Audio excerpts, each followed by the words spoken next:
Attention, qui que vous soyez, attention, cette fréquence est exclusivement réservée aux urgences. Sans blague. Et vous croyez que j'appelle pour commander une pizza?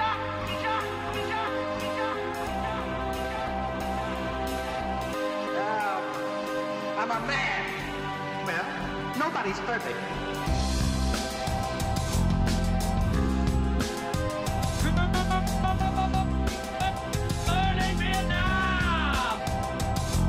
Je veux dire, j'ai l'impression d'aimer moins le cinéma qu'il y a un an.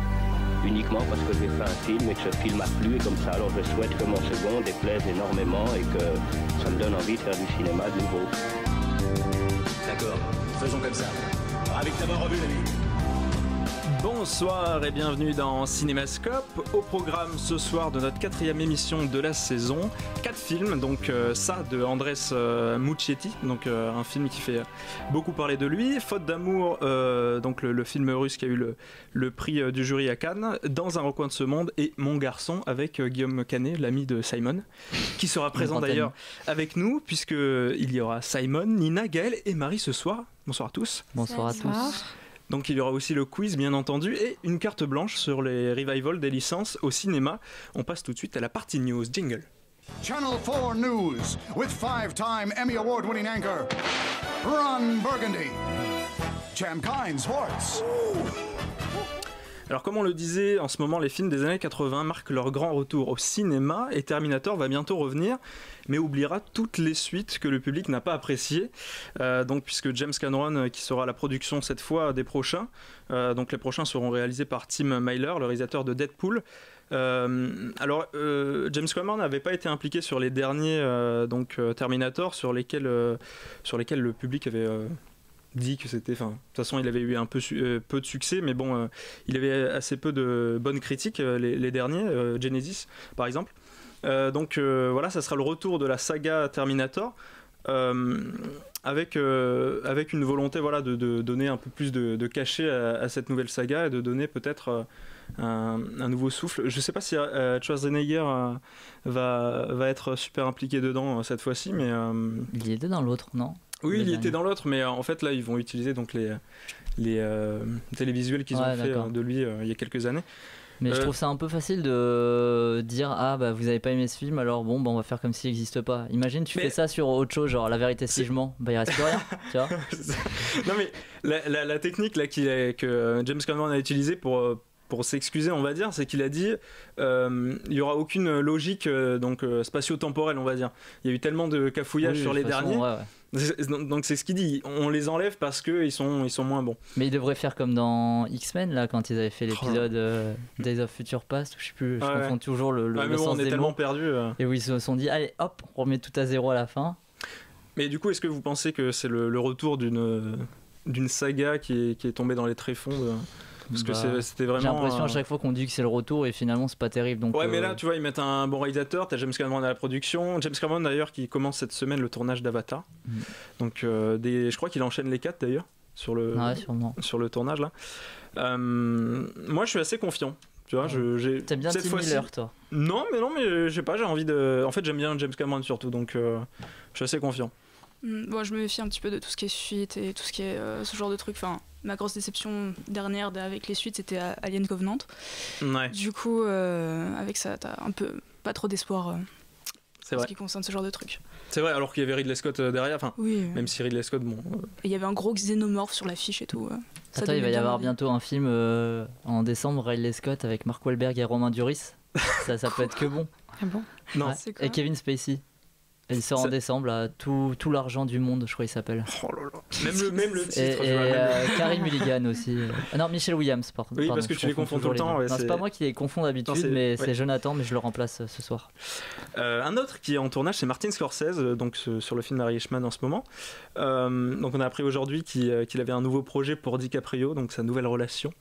Donc c'est un biopic sur Roosevelt. D'accord. Je comprends que c'était une actualité qui sera dans le quiz. D'accord. Alors ça, on voit, c'est Marie qui avait fait cette question et du coup on voit elle a pas encore l'habitude. Ouais, et elle fait les news que tu vas faire. Bon voilà, je la pardonne sur ce coup. C'est vraiment que Marie, c'est 100% Marie. Je préfère le répéter encore une fois. Alors, bon, j'adore Martin Scorsese comme la plupart d'entre nous, mais j'ai l'impression que ça fait un peu trop. Il enchaîne quand même en ce moment. Bon, il est assez âgé, donc je sais pas si c'est quand qu'il arrête. Non, parce que contre la montre. Non, parce que... After Hours, quoi. Ouais, mais t'as des grands réalisateurs qui commencent. On parlait de Ridley Scott, qui commence, tu vois, à faire un peu de la merde. Ouais, non, pas de la merde, mais voilà, ça devient de plus en plus moyen, et puis même du coup tu détruis un peu un mythe. Enfin, Ridley Scott, si c'était arrêté à Gladiator, non, je déconne. Non, une grande année. Un peu tôt, mais avec Didier Bourdon, du coup, tu vois, il fait toujours jouer des acteurs français finalement, c'est Ridley Scott. Incroyable. Ah oui, mais attends, c'est pas lui qui avait fait le truc avec Depardieu aussi sur un... Ah oui, 1492, ouais, tu vois. Gérard Depardieu, Didier Bourdon, Romain Duris, la classe. Hein. C'est vrai, c'est génial. Bon, après il y aura DiCaprio, donc forcément ça peut être qu'une réussite. Là on parle de Scorsese, du coup on parle plus de Ridley Scott. Oui, de Scorsese, mais voilà, DiCaprio il réussit un peu tout ce qu'il touche, donc je suis assez confiant là aussi une nouvelle fois. En fait cette semaine je suis très confiant, j'ai l'impression, sur les actualités. La dernière actualité dont je voulais parler, peut-être que vous l'avez pas mis dans le quiz, celle-ci.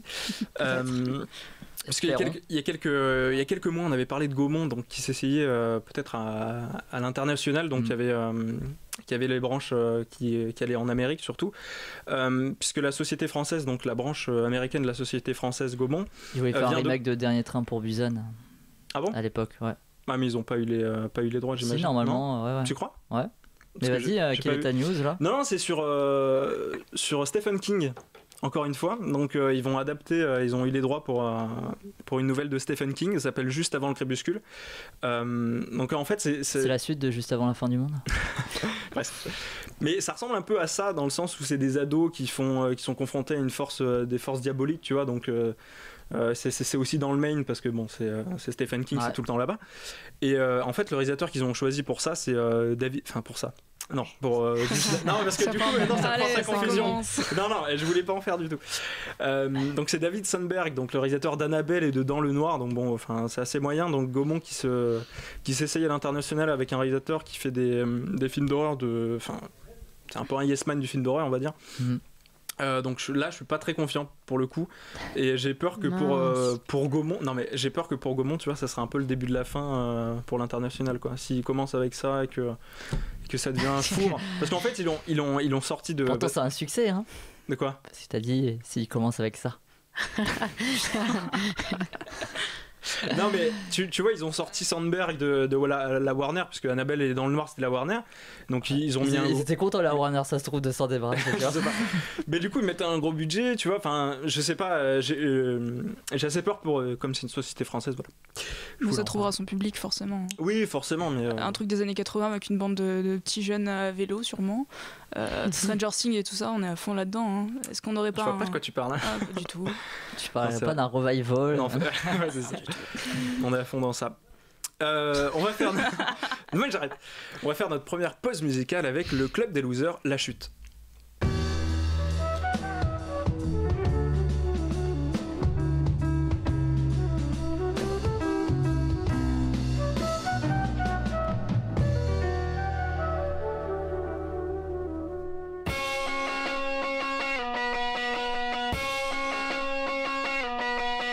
Mes histoires commencent toutes par il était une dernière fois. Ne jamais mettre ta bouche là où tu ne mettrais pas tes doigts. Tout te dire que par accident comme une sonnette d'alarme. Donc normal que je t'évite quand on t'approche, ça pue le drame. Moins de stripteaseuses et de caissières sans toutes ces mères célibataires. Vos vies c'est triste comme un crédit pour des implants ma mère. Pas d'héros, juste du subbu pour oublier vos vies subies. Plus il prie et moins il croit, donc à la fin tout il supplie. Ce n'est pas vrai mais tu es moche, donc ma réponse oui je suis pris. D'eau crôlée dans l'alcool pour ne pas couler. Et je ne décolle qu'avec des trucs qu'aucun médecin ne prescrirait, mais tout s'achète. Si je te demandais ton nom, c'était pour me tordre sur le chèque. Traverse l'époque sans regarder, il n'y a plus rien de renversant. Pour de l'argent nous font semblant, alors toutes nos pensées sont noires. Tous les samedis au stand de tir, j'apprends à viser l'espoir. À les coucher les enfants, je ne connais pas de belles histoires.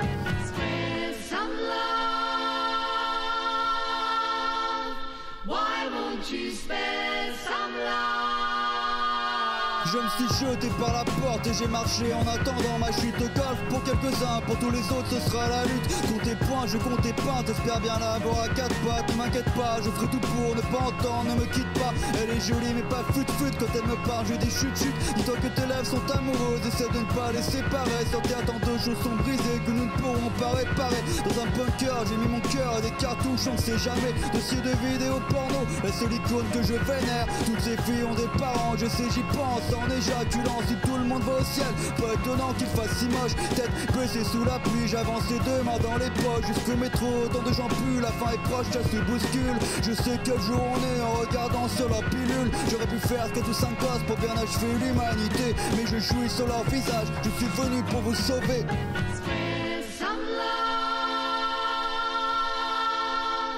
Why won't you spare some love?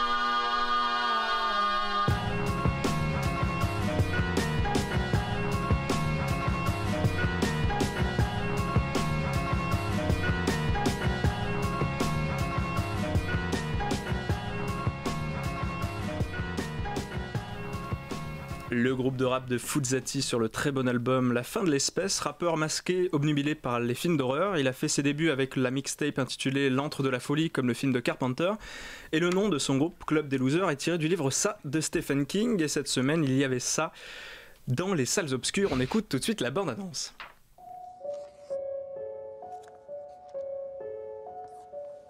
There you go. She's all ready, Captain. Thanks, Billy.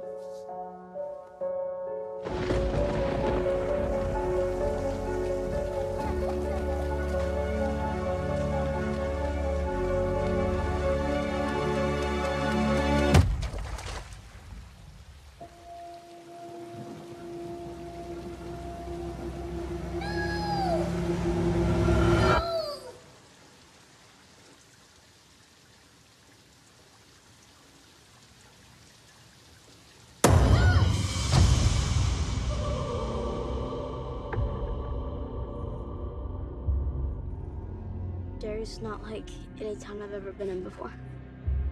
People die or disappear 6 times the national average. And that's just grown-ups.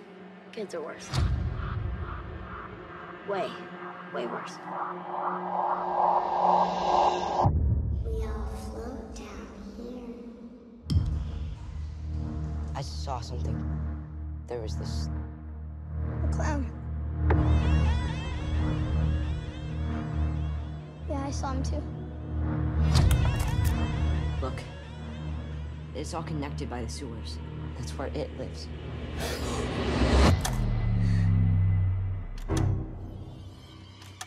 What happened? Bill?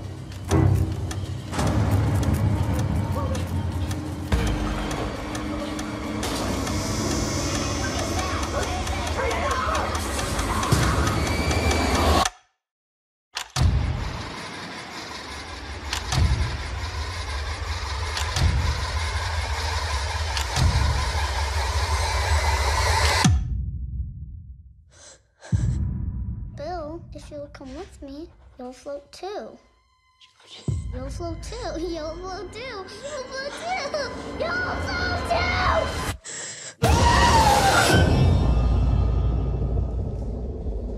Ça de Andres Muschietti, donc l'adaptation, la deuxième adaptation donc du roman de Stephen King. À Derry, dans le Maine, 7 jeunes ados ayant du mal à s'intégrer se sont regroupés au sein du club des ratés. Rejetés par leurs camarades, ils sont les cibles favorites des gros durs de l'école. Ils ont aussi en commun d'avoir éprouvé leur plus grande terreur face à un terrible prédateur métamorphe qu'ils appellent le Ça. Dans le casting, il y a bien sûr, donc tu parlais de Nina, de Bill Skarsgård qui joue le clown Gripsou. Il y a aussi d'ailleurs Jaden Lieber qui joue donc un des jeunes qui jouait dans Stranger Things, puisqu'il y a pas mal de points communs, on y reviendra. Qui veut commencer sur ça? C'est pas Finn Wolfhard qui jouait dans pardon, Stranger Things. Je suis trompé de nom. Ouais. Oui, Finn, pardon. Simon, ton avis, tu débutes. Moi je débute alors. Je suis un peu remonté. Je pense que ça va sembler. Non, mais ça va sembler dur comme ça. Même si j'ai passé, tu vois, tu passes quand même un agréable moment, ça se regarde. Les images sont plutôt belles. même un peu parfois trop propre. Certaines séquences sont sympas, notamment l'ouverture et tout, avec la pluie, tout ça, j'aime bien. Mais pour moi, c'est un peu un pétard mouillé. Ça reste une tentative ratée de surfer donc, sur cette vague des films des années 80, sur ce revival comme on va en parler après. À côté de ça, Stranger Things, c'est d'une subtilité sans nom, je trouve. J'avais un peu de mal sur Stranger Things à cause de ça. Je trouvais que je vais pas dire à cause de ça, sinon on va confondre à chaque fois. Mais j'avais un peu de mal avec Stranger Things parfois parce que il y avait. On va l'appeler It. Il y avait. Non, mais tu vas confondre avec Michael Mann à ce moment-là. J'avais un problème avec Stranger Things parce que parfois les références étaient trop marquées ou des trucs de ce genre-là, mais là vraiment c'est mal fait en fait. Stranger Things, il y avait quelque chose, il y avait un espèce de respect et tout, et je trouve que là par exemple il y a d'énormes problèmes d'écriture, notamment au niveau des personnages. Ils veulent se faire genre des films des années 80, tu vois, des jeunes comme ça à vélo et tout, mais il y a juste cette espèce de forme, mais il n'y a rien dans le fond. Je sais pas parce que tu vas donner à un gamin un vélo que ça y est, ça en fait, et qu'il va se balader la nuit avec ses potes, que ça y est, ça en fait un personnage des films des années 80. Finn Wolfhard là, ou Wolfhard là, qui joue dans Stranger Things, et il fait plus jeune des années 80 dans Stranger Things que dans ça. J'ai un énorme problème là-dessus, du coup j'ai été déconnecté de ça. Les images, c'est pareil, le fait qu'elles soient trop belles, tu retrouves pas cette espèce de grain, cette espèce de nostalgie que tu aurais pu avoir. Les enfants, du coup, ils font plus des enfants de maintenant qui jouent dans un film des années 80 que des enfants vraiment des années 80, et je trouve ça dommage. Le scénario aussi, n'en parlons pas, ou on peut en parler 30 secondes, mais j'ai trouvé que c'était pompé. On peut penser du coup à Stranger Things, mais surtout c'est pompé sur le scénario de Super 8. Et Super 8, quand il est sorti, je me rappelle que tout le monde lui tombait dessus parce qu'on disait que c'était trop les Goonies, trop les films de Steven Spielberg, tout ça. Ouais, mais il y avait un espèce de respect, et c'était bien fait. Moi j'adore Super 8, et alors que là pourtant c'est le même scénario, on pourrait croire pareil, une fille avec son père qui est un peu bizarre, un enlèvement au début, une disparition, un membre d'une famille qui est plus là. C'est les mêmes enjeux, même ça se finit dans le même endroit quasiment, où il y a une sauvetage d'une fille, et pareil les mêmes situations, sauf que ça marche pas. Est-ce que c'est pas le même problème qu'avait Valérian, c'est-à-dire comme les films dont tu as cité se basent et font référence directement au roman de Stephen King, le premier, là le truc c'est que comme on l'adapte maintenant et qu'il y a eu tous ces films qui ont été inspirés par le livre de Stephen King. Il n'y en a pas eu tant que ça finalement quand on y pense, regarde. Ça fait Stranger Things une série et Super 8 un film. Bah oui, mais tu m'as dit les Goonies, tu vois, les Goonies, je sais pas si c'était... non, c'était après le roman, je pense. Mais je sais plus le roman, c'était en quelle année. Tu vois, il y a tout un imaginaire qui était à cette époque-là, et le problème, c'est quand tu viens... ouais, mais à l'époque, on disait pas tout le temps, tiens, c'est ça, et c'est un problème. Et c'était l'avantage d'adapter, tu vois. Quand t'adaptes un livre, peu de gens le connaissent. Non, moi je pense que ça veut trop se donner un genre. Ça veut trop se donner un genre, film de bande des années 80, et voilà. Nina. Ok, j'attaque. Vas-y. T'attaques ou tu défends? Je défends le film et j'attaque du coup ce que dit Simon. Moi j'ai adoré le film personnellement, donc du coup ça va pas trop être objectif l'histoire, donc on va être en désaccord. C'est bien. Oui, mais donc du coup oui, réadaptation. Hein? Tu quoi? Tu veux combattre? Non, mais du coup, on a droit à une réadaptation du livre de Stephen King, sorti en 86, qui est pour le coup très fidèle, parce que j'ai réécouté en version audio le livre quelques temps, là, il y a pas longtemps. Et donc, du coup, avec ce regard un peu neuf vis-à-vis de l'adaptation en 90, j'ai vu tous les petits détails, donc est-ce qu'on peut appeler ça fan service? Je sais pas, mais c'est quand même super bien fait. C'est très fidèle au bouquin, l'ambiance générale est vraiment très très fidèle au bouquin, très malsaine pour le coup. Je sais pas si quelqu'un l'a lu ici. Non, personne. C'est pas lire. Merde. Mais moi j'ai un petit problème avec Stephen King, je trouve qu'il se répète tout le temps et c'est assez plat ces livres. Mais enfin, je trouve personnellement, et du coup c'est peut-être un problème que j'aurais remarqué dans le livre aussi, tu vois. Que dans l'évolution, dans le traitement des personnages, je trouve qu'il y a un problème de rythme souvent. Quelle scène du coup t'as trouvé malaisante, on va dire, dans le... Les scènes malaisantes, enfin il y en a des tas et c'est aussi une ambiance générale du film, mais c'est un procédé que j'aime beaucoup dans les films d'horreur. Je suis une assez grande fan de films d'horreur pour le coup, et c'est en fait des petits trucs, par exemple le ballon, ils sont dans les tuyaux, c'est vers le début. Et il y a ce ballon rouge qui arrive très lentement vers la caméra. Et en fait, il va arriver jusqu'à éclater et faire apparaître ce clown qui fait rien d'ailleurs. C'est pas vraiment un jumpscare pour le coup. Et du coup, c'est vraiment... t'es là, t'es sur ton siège et t'as cette chose qui arrive vers toi, qui va rentrer dans ton espace vital et qui va te mettre très mal à l'aise et tu peux pas détacher le regard. C'est un peu ce que Hitchcock appelait la curiosité morbide. Je sais pas si vous l'avez... Donc c'est impossible de détacher le regard, et c'est ça qui est assez sympa quand tu vas au cinéma pour te faire peur, pour t'effrayer, c'est d'avoir cette sensation que tu peux pas agir face à ce qui est en train d'arriver. Et c'est vrai que ça, pour le coup, il marche super bien.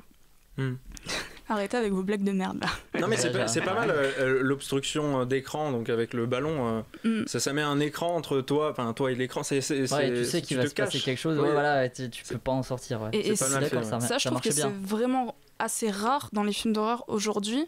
On tombe souvent dans des scènes qui essaient de faire ça, mais qui au final finissent en jumpscare et perdent un peu cette ambiance qui au final te met plus mal qu'un simple jumpscare où tu vas sauter en 3 secondes et après t'as fini quoi. Là c'est vraiment toute une ambiance pendant tout le film qui te tient. Aussi... Non, pendant juste cette séquence. Non, franchement, moi jusqu'à la fin, j'ai eu des frissons sur le bras et tout, j'en pouvais plus. C'était rigolo. Mais du coup, qu'est-ce que je peux dire d'autre ? Ah oui, au niveau du personnage de Pennywise aussi, il y a des choses que j'ai vachement appréciées. Bizarrement, la 3D qui était utilisée pour ce personnage. Je sais pas si vous voyez des séquences où justement les enfants l'attaquent, où en fait ça lui donne une dimension carrément. Attends, on n'a pas vu le film. Non, mais je vois ce que tu veux dire. C'est cette impression, la caméra bouge et en fait lui son visage ne vraiment bouge pas, vraiment de la 3D. C'est avec des lunettes. Non, la 3D filmée, des effets 3D, des effets techniques. Voilà. Avec, il y a un moment où en fait Beverly lui enfonce une sorte de lance dans l'œil, et là tout se fige et il y a son sang qui sort mais qui se fige aussi en même temps. Donc du coup ça lui donne un aspect un petit peu intouchable, invincible. Tu pourras jamais en venir à bout, tu vois. Un truc comme ça. Donc ça c'est intéressant. Gaëlle, qu'as-tu pensé de ça ? Bah moi du coup je l'ai pas du tout trouvé effrayant en fait, le clown. Enfin il m'a donné vraiment aucun frisson. Et je sais pas, je trouve que c'était tellement plat, enfin j'ai pas eu peur, alors que franchement je voulais avoir peur mais j'ai pas eu peur du tout. Et justement j'aurais voulu que moi qu'il y ait du malaise et tout, et c'est le contraire, je me suis dit merde, en fait il y a pas de malaise même avec son père, et la fille et son père, ça aurait pu tellement apporter quelque chose d'intense et tout, et je sais pas, moi je trouvais ça nul. T'as pas du tout trouvé ça malaisant? Ah non, mais même pas. Le père, franchement, même le père, je trouvais qu'il... J'ai l'impression que juste, je les voyais tous jouer en fait, c'est ça le truc. Je les voyais tous jouer et tout. Ouais. Même le clown, je voyais jouer. Et en gros, moi, la séquence d'introduction, je la trouvais vraiment, vraiment bien. Donc déjà, je trouve que ça a mis d'un coup la barre très haute et tout. Et quand j'ai vu la suite, je me suis dit, bah non, pendant un moment, je savais même plus... je savais pas la quête, en fait, je connaissais pas la quête du film. Je me disais, mais de quoi ils vont parler pendant vraiment longtemps. Et puis, au niveau de la structure, je trouvais ça hyper classique. Même au niveau du coup de la fille, c'est sexiste encore. En gros, il essaie de mettre une fille en mode badass, mais elle est obligée de se déshabiller et puis on la regarde. Encore ça, c'était malaisant. Pareil, tu vois, elle est hyper jeune, elle fait se déshabiller. Ça, c'était malaisant pour le coup. Mais... Et là, ils mettent tous les quotas. Ils mettent un black et, c'est ça, et un petit gros. Ah ouais, voilà. Et en plus le petit gros qui je vais pas spoiler, mais c'est dommage en gros comment c'est utilisé ça. Mais ils auraient pu être originaux quoi. On peut le dire que la constitution de la bande de potes c'est vraiment n'importe quoi. C'est un cliché vivant, c'est possible. On le disait, Ben le petit gros, il s'ajoute au début assez bien, ça vient naturellement, il a l'air d'être super important, puis finalement il est inexistant, et surtout l'afro-américain, je veux dire, on le découvre au tout début, puis on le lâche encore quelques temps, puis après on le lâche complètement jusqu'à au moins la moitié du film passé, et il se rajoute genre, salut, il nous fallait un quota. Mais pourtant, viens dans le film. Pourtant, c'est le personnage qui a le background le plus intéressant, je trouve. Avec son dilemme, s'il doit tuer. Et aussi, et même le fait que ses parents et tout, il y a un drame, tout ça. Non, c'est vrai. C'est un background qui aurait pu être plus approfondi. Et le problème, c'est ça, c'est que t'as tellement de personnages, ils sont pas assez exploités. Enfin, il fallait en exploiter genre 2 ou 3. Là, ils en font un majeur, on va dire. Puis il y a eu, c'est Bill. Donc avec l'histoire de son frère, c'est pas forcément le plus intéressant en vrai. Non, vraiment pas. Mais dans la séquence d'ouverture, je m'attendais pas du tout à ce que ça soit lui après le héros du film, tu vois. Oui, c'est vrai, c'est moins charismatique donc des jeunes. Non, mais du coup, est-ce que c'est pas, on revient pas sur ce truc dont on parlait aussi pour Wonder Woman et plein de films dont on fait les remakes, le simple fait du fan service, à savoir que peut-être que justement ils sont partis du principe que ça fait 27 ans d'ailleurs que le film des années 90, de 90 du coup, 27 ans parce que ça revient tous les 27 ans, ça c'était rigolo. Mais est-ce que justement les producteurs, les scénaristes et tout ça partent pas du principe que ça va, ça fait 27 ans, tout le monde connaît plus ou moins l'histoire, donc du coup on va s'appuyer sur d'autres critères. Est-ce que on pourrait... On fait pas du fan service, on fait du cinéma. Ouais, mais du coup, c'est commercial le fait de changer la date et tout. Par exemple, avec Blade Runner, c'est un peu pareil. Ils te mettent 35 ans plus tard. C'est 30 ans plus tard. C'est un peu la même technique. Je sais pas si dans le fond, c'est un rôle important. Après, je voulais revenir sur les personnages parce que ça, c'est central dans le film, mais il y a il y a un manque de tension, comme tu le soulignais, Gaël, tout simplement parce qu'il y a peut-être trop de personnages et trop de tensions qui sont évacuées trop vite. C'est-à-dire à chaque fois qu'il y a un moment angoissant, ça va durer max 5 minutes, puis après voilà, ça retombe. Et ça va pas plus loin, ça retombe assez vite. Donc on sait à chaque fois qu'il y a un moment angoissant, on sait que ça va pas durer plus de 4-5 minutes quoi. Oui, et que ça va se régler en plus. On le sait, à chaque fois on le sait que ça va aller bien et qu'en fait il y aura même pas de lien entre les différents trucs et que à un moment ils te sortent une excuse bidon pour dire en fait il y a un lien entre les différents événements qui se sont passés qui faisaient peur, mais c'est vraiment une excuse, c'est pas terrible quoi. Et d'ailleurs Nina, toi qui as lu, écoutez le livre, ils se parlent vraiment comme ça les personnages entre eux? Tout le temps à se chercher et tout, parce que j'ai trouvé que ça vraiment sur les dialogues ça sonnait vraiment pas années 80 et ça c'est ce qui m'a sorti de Richie direct. qui sort des blagues de merde par exemple. Oui, alors Richie en fait, alors il y a un truc voilà, encore une fois le livre il fait quand même ces deux énormes blocs quoi. Donc du coup c'est très très dense et les personnages sont vachement plus développés et tout ça, mais du coup Richie il est tout le temps dans ce truc, c'est pas du tout expliqué, mais tout le temps dans ce truc de faire des imitations, il est vraiment dans le comique, il est toujours là à se mettre énormément en avant Richie, et du coup ils ont fait un espèce de code qui est Bibi Richie, qui lui dit, c'est le code pour dire ferme ta gueule, t'arrêtes tes blagues, c'est pas drôle. Et du coup même le clown le reprend à un moment, et ça par contre j'ai pas trop, ça fait clin d'œil fan service et tout ça, mais ouais, du coup même Pennywise dit à un moment Bibi Richie, alors que ça n'a pas été du coup moi j'ai pas lu et je me suis dit mais ok, mais ça veut dire quoi ça, pourquoi il dit ça, je comprenais pas. Donc du coup tu comprends pourquoi je me dis que du coup les scénaristes ils ont dû se dire on va partir sur la base que tout le monde connaît ça, tout le monde l'a lu, tout le monde l'a vu, donc du coup on va faire plaisir et voilà. Mais après du coup si personne l'a lu, ça peut se comprendre, même au niveau de la tortue, je sais pas si vous avez capté cette tortue en Lego qui est d'ailleurs le mec qui se casse, ouais. Moi aussi je me suis dit il devait y avoir quelque chose, mais oui, alors du coup ça a un rapport, et en plus il y avait un mec qui était pro des Lego qui avait dit qu'il y avait une faute temporelle parce que les Lego verts n'étaient pas sortis avant les années je sais pas quoi, le mec était parti super loin. Mais du coup ouais, cette tortue c'est un truc en fait qui va qui les ramène dans le livre, qui les ramène en fait à leur passé. Parce que le livre, il n'est pas du tout dans la même chronologie. Il mélange le passé et le présent. Quand ils sont adultes, et en fait... C'est ce qu'ils vont faire dans le 2, je crois. Oui, c'est ça. Mais comme dans le téléfilm. Et du coup, là aussi, moi, le téléfilm, dans la deuxième partie, là où ils sont adultes, j'ai pas aimé cette version parce qu'elle n'est pas aussi bien que dans le bouquin, elle n'est pas aussi bien expliquée. Et le rapport entre les personnages et tout ça, c'est pas du tout... Il y a quand même... Pennywise, il prend toutes les formes possibles et imaginables des peurs des enfants parce qu'il s'en nourrit tous les 27 ans. il faut que les gamins aient peur pour qu'ils puissent se nourrir de leur peur et tout ça. Et du coup, il prend toutes les formes, un peu comme un épouvantard dans Harry Potter, tout ça. Et c'est intéressant à ce niveau-là parce que ça exploite toutes les peurs qu'on peut tous avoir. On peut avoir peur, je sais pas, j'avais noté, des clowns, du sang, du noir, des fantômes, des enfants, des zombies, la claustrophobie, tout est bien travaillé là-dedans. Et c'est vrai que bon, il n'y a pas assez d'espace. Enfin, en 2 heures, il fait combien 2 heures, en 2h15, ouais. C'est vrai que c'est un peu limite pour tout bien exploiter. Donc du coup, ils ont tout rétréci. Et pour faire plaisir aux lecteurs du coup. Mais ils n'ont pas assez approfondi ça, je trouve, parce que justement, il y a trop de peurs qui se ressemblent en fait. Entre celui qui a peur qui est hypocondriaque et le mec qui a peur du tableau, etc. Moi, je trouve que c'est juste des gens qui ont l'air bizarres. Enfin, je trouve que c'est pas fou, alors que la claustrophobie, ça aurait été hyper intéressant, par exemple. Elle est exploitée dans les tuyaux en fait de base. Oui, mais du coup, on dirait pas qu'il se met à la place. Enfin, tu vois, c'est pas clair que ce soit lui, etc. Et en plus, je trouve que c'est pas cohérent aussi à la fin. Sans trop dire ce qui se passe, j'ai l'impression que les enfants sont au courant du coup de ça, de ça. Et c'est bizarre, tant qu'ils le disent pas, le clown peut pas mourir entre guillemets parce que bon, il va revenir. Mais et pourtant, comment il s'appelle le principal, je sais plus déjà. Bill. Enfin, pour moi, il est au courant déjà quand il fait une action envers sa peur, sans vouloir trop dire. Enfin, ça veut dire qu'il sait que le clown a besoin de sa peur. Ouais. Et pourtant, le clown est là encore, donc pour moi, c'est vraiment pas cohérent. Enfin, je comprends pas. Après, il veut un semblant de cohérence en disant oui, c'est parce qu'il a pas machin. Enfin, à la fin, quand il.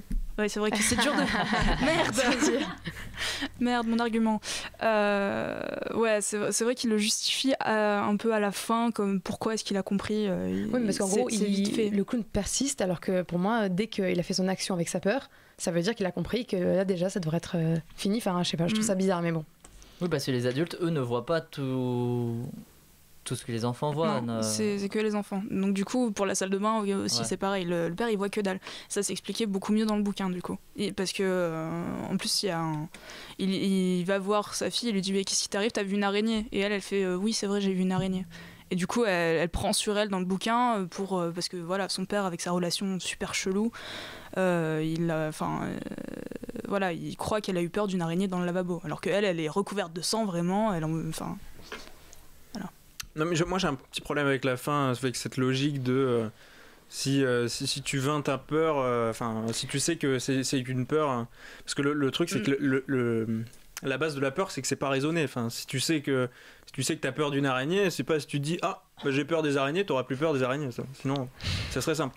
Marie, quel est ton avis sur le film? Alors moi, je partage les avis de Simon et Gaël. Je l'ai trouvé extrêmement long, 2h15 pour un film d'horreur. Je trouve ça très très long. Et moi, qui ai la phobie des clowns, justement parce que traumatisée du premier téléfilm de ça quand j'étais gamine, et à la fin, j'avais plus peur. Je l'ai trouvé trop découpé. On voyait c'est bien, t'as vaincu tes peurs comme les personnages du film. Exactement, exactement. Mais trop découpé. On voyait c'était la peur de chaque enfant, l'une après les autres. On savait très bien. Les codes de l'horreur étaient beaucoup trop exploités. On savait très bien à quel moment on allait avoir peur. On savait très bien à quel moment on allait sursauter ou pas. À la fin, j'ai trouvé. C'est limite si je m'ennuyais pas. Alors c'est trop cadré, quoi. Dès qu'on voit un personnage, on sait qu'il. Oui, voilà, on va voir sa peur et puis on va voir le clown et il va sauter à ce moment-là.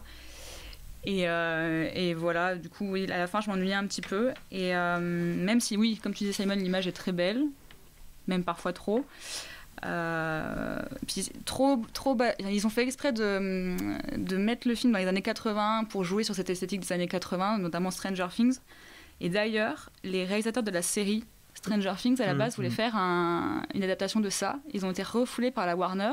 Et du coup, ils ont créé Stranger Things. Ouais, et de fait... Le parallèle est évident, quoi.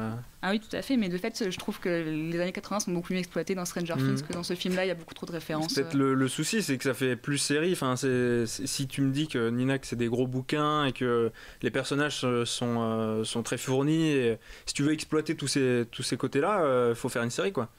Donc, bah non, tu fais un grand film de 4 heures. Ouais, non. Un film d'horreur de 4 la heures. Warner. Bah... Le mot de la fin sur ça, Nina. Juste la thématique du bouquin, donc du coup vous l'avez deviné, c'est vaincre ces peurs enfantines, les peurs archaïques qu'on a et qu'on finit par perdre en fait et devenir adulte et qu'on oublie. Donc voilà, c'était ça si vous n'y aviez pas compris dans le film qui est très mal expliqué. On doit être déjà adulte, du coup, c'est pour ça que ça nous a pas fait peur. Ouais, c'est triste. Et donc on parlait des revivals, les sagas qui ressortent donc avec ça ça fait 27 ans donc le téléfilm était sorti, puisqu'avec presque 120 ans d'histoire, on n'est plus surpris de voir que la fibre nostalgique rameute toujours autant de spectateurs. Du coup, pour les studios, faire revenir une licence ou des genres, c'est même devenu gage de sécurité, autant pour la promo du film au cinéma qu'à posteriori pour vendre des intégrales en Blu-ray, qui, nous le cachons pas, deviendront partiels au bout de 2 ans. Bien sûr, ça existe depuis toujours, hein. Les western spaghetti ont été lancés par et pour des fans de cinéma éduqués 20 ans plus tôt au western classique. C'est d'ailleurs plus qu'une question de genre, constat qui se fait aussi avec les comédies musicales qui ont du mal à se libérer des grands classiques et à se réinventer. On avait vu avec La La Land, il y a eu beaucoup de critiques sur des plans qui étaient un peu les mêmes, sans oublier le cinéma d'horreur, donc avec ça, habitué des suites perpétuelles souvent, donc avec Halloween et tout ce genre-là, pour surfer sur le succès du premier. Maintenant, j'ai l'impression que depuis 2010, dans le genre de la SF et du fantastique, on stagne dans le temps, on voit de moins en moins de suites produites à la chaîne en fait, et heureusement d'ailleurs, mais on fait des préquels et des reboots comme un Star-Lord bloqué dans les années 80. On rejoue les mêmes histoires après avoir vu Rogue One, on rentre chez soi voir la suite sortie 40 ans plus tôt. Après avoir survécu à Alien Covenant, on va voir bien sûr la suite Alien de Ridley Scott qui est bien meilleure d'ailleurs. Pareil avec La Planète des Singes, Mad Max ou le Terminator Genesis dont on parlait tout à l'heure. L'idée, c'est de redonner vie et envie aux gens de redécouvrir les anciennes sagas à la nouvelle génération, et puis aussi c'est de faire revivre l'ambiance de ces films à la génération qui les a vécus en salle, puis éventuellement vendre de nouveau les coffrets Blu-ray ultimes avec toute la collection. Après un revival des années 90, si c'est bien fait, pourquoi pas, hein, mais les séries comme Stranger Things et Twin Peaks, qui est une suite qui revient 20 ans plus tard, il me semble, font ça avec beaucoup de brio, mais le souci c'est que là on le voit avec des sagas qui sont pas super vieilles. Enfin, moi je le vois avec Harry Potter, Spider-Man. Voilà, donc ça c'est, je sais pas si tu vois, faire des revivals de sagas qui ont même pas 5 ans, c'est une bonne idée, même avec le Seigneur des Anneaux, puisqu'il y a eu le Hobbit il y a 10 ans après le Seigneur des Anneaux. Là, c'était peut-être pas assez longtemps après. Donc, je voulais savoir s'il y a une bonne durée pour faire un revival, c'est-à-dire il faut pas attendre au moins 15 ou 20 ans, tu vois, avant de ressortir une saga. Aussi, dans les sagas qui ressortent, on a bien vu qu'il y avait aussi la technique sortir la version 3D, donc avec Terminator 2 qui est sorti cet été, il y a quelques semaines. Jurassic Park, Titanic. Donc, la menace fantôme. Ouais. La menace fantôme. Donc voilà, je voulais savoir, est-ce que selon vous, il y a une durée pour remettre sur le devant de la scène ou au cinéma une saga. Même en série, parce que t'as L'Arme Fatale qui est sortie aussi cette année. Il y avait Rush Hour en série. Planète des singes, Star Trek. Non, mais comment il s'appelle le film de Terry Gilliam là L'Armée des 12 singes. L'Armée des 12 singes, voilà. Mais en tout cas, moi, au bout de 15-20 ans, je comprends, mais si c'est au bout de 5 ans, ça me saoule, quoi. Non Pas d'accord. Oui, parce que t'as l'impression qu'on t'a pas laissé le temps ou que t'es pas allé au bout. Là, je pense à Spider-Man, même si je détestais encore le premier Salem et The Amazing, le Spider-Man 2 que j'ai trouvé effroyable. Ils lui ont pas laissé le temps de finir, ou ils avaient prévu plein de trucs, mais c'est pas allé au bout. Mais je sais pas s'il y a un temps à attendre. De toute façon, on le saura pas, mais je veux dire, s'il y a certains revivals que s'ils n'avaient pas eu lieu, t'aurais manqué des grands films. Genre, je sais pas, The Dark Knight, c'est un revival finalement quand tu penses. Ouais, mais c'est 20 ans après. Attends, 20 ans. Oui, 20 ans après. Sorti en. Voilà, 15-20 ans après, ça va, mais moi j'ai du mal avec le truc parce que là c'était vraiment l'exemple Harry Potter avec les animaux fantastiques. Ça, je trouve que t'as pas le recul, et même c'est juste une évolution pas de la charte graphique, mais tout ce qui est artistique à côté, je veux dire la musique, même le réalisateur qui peut changer ou qui peut évoluer. Donc ça, on peut le voir avec 15 ans de recul, mais là, si t'enchaînes en 5 ans... Mais David Ayer, il va jamais changer. Ça restera toujours plat, tu vois. Non, c'est pas David Ayer, David Yates. David Yates. David Ayer non plus. Après, est-ce que c'est pas plutôt une question de contexte ? Je me posais la question. Parce que, enfin, avec les Animaux Fantastiques, il y a eu aussi la pièce de théâtre qui est sortie et tout. Est-ce que c'est pas juste une question de contexte ? On se dit, là, il y a un filon à tenir, on va tirer jusqu'au bout, c'est le moment et on y va maintenant parce que... C'est seulement économique, mais le problème, c'est ça, c'est que... moi je me dis c'est pas forcément que économique, il faut attendre aussi que ça évolue dans les têtes des gens parce que bon la différence avec Harry Potter c'est que ça a été sur une durée énorme, enfin, les gens ont grandi avec, donc la saga a changé en elle-même, c'est pas comme Star Wars où entre le premier et le troisième quand ils sont sortis, je crois en 77 et en 83, il n'y a pas eu une évolution de fou quoi.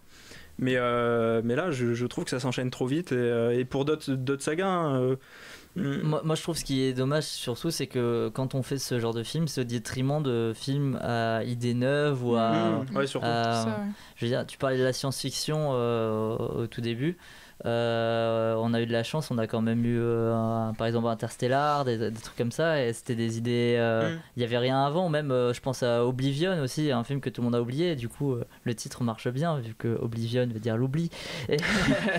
Mais je veux dire c'était des paris risqués par certains studios et pour de la SF en plus, et c'est des trucs qu'on a de moins en moins.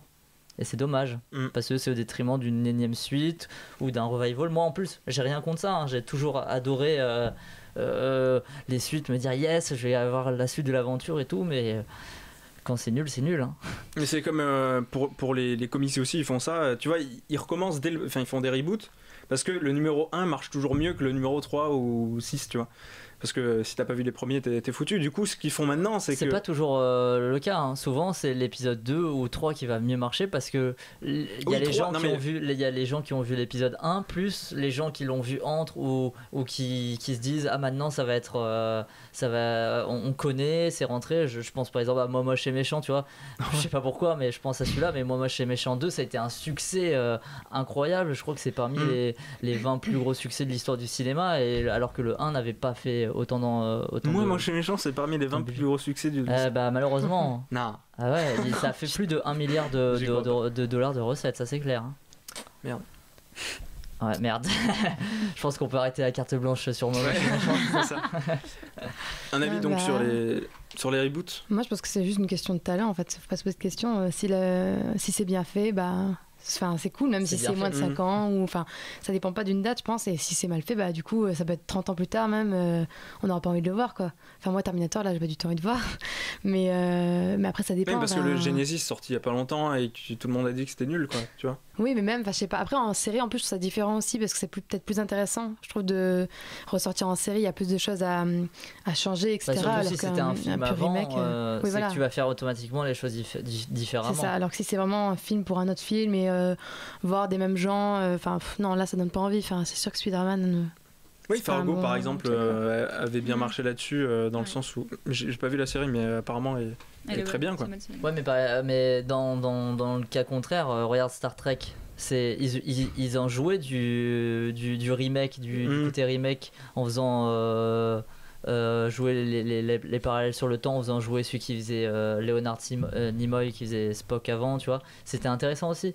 C'est pour ça que quand tu parlais de Rogue One tout à l'heure, je le mets pas dans la même catégorie des films dont tu as parlé juste après. Mais bon, ça c'est une autre histoire, encore une fois. Non, mais parce que avec les Star Wars qui arrivent bientôt, donc qui sont des spin-offs, j'ai l'impression que c'est des corrections des problèmes qu'il y avait dans les premiers, tu vois. Parce que le 4, il y a un petit problème. Tu te dis, quand tu vois le Star Wars 4 sorti en 77, il me semble, tu te dis mais pourquoi il y a une faille en plein milieu. Donc ils font un film, on va vous expliquer. Mais pourtant il l'explique au tout début, dans le générique. Il le dit, la première phrase c'est des je sais pas quoi rebelles ont dérobé les plans de l'étoile noire, des coups. Mais les plans, mais quand tu construis quelque chose, je sais pas. Oui. Tu fais pas une grosse faille comme ça. Oui, c'est vrai. C'était un peu le souci. Mais bon. Du coup, je trouve que avoir du recul, tu peux corriger des choses ou avoir une vision différente. C'est surtout ça. Je trouve que tu as plus de chances d'avoir une vision différente avec du recul que même s'il a du talent, c'est plus rare de. Enfin, je vois. Non, mais je pense que c'est mieux quand c'est plus éloigné. Enfin, moi, j'ai pas envie de voir un truc là que j'ai vu quelques années ou quoi. Enfin, c'est sûr. Mais après, ça compte, je pense, voilà, autant. mais comme le disait Gaëlle, elle parle de talent, mais c'est aussi en fonction de toi. Si t'as ton réalisateur préféré, je pense par exemple à Denis Villeneuve qui va faire Blade Runner, et t'as tout de suite plus envie de le voir que si c'était mais si le Denis Villeneuve faisait Terminator. Bah oui, j'y vais. Je t'ai dit de toute façon que s'il faisait camping, j'irais le voir avec encore plus d'envie du coup, parce que camping c'est incroyable. Tu vois. Antoine Duléret dirigé par c'est génial. C'est bien. Donc on va passer au deuxième film de la soirée, puisqu'on a plusieurs films et on met du temps. Faute d'amour de Andrei Zvyagintsev.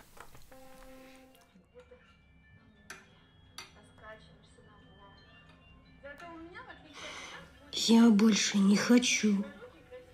Чё квёлый такой? Заболел? Я не квёлый.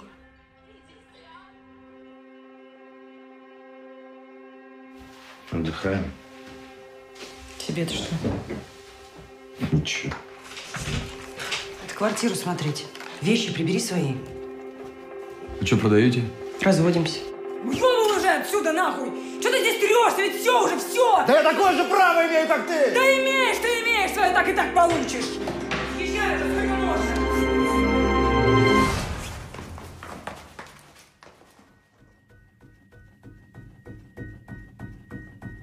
Господи. Алёша Слепцов, 12 лет. Рост приблизительно 1 метр 50 сантиметров. Здоров, без особых примет.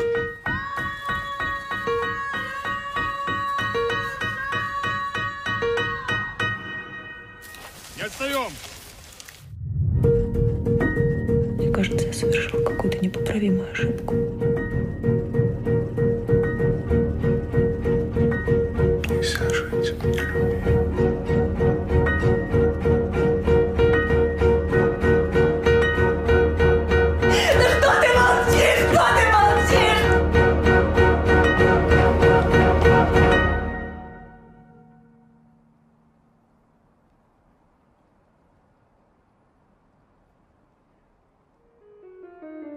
Faute d'amour de Andrei Zvyagintsev. C'est bon, là je l'ai dit bien.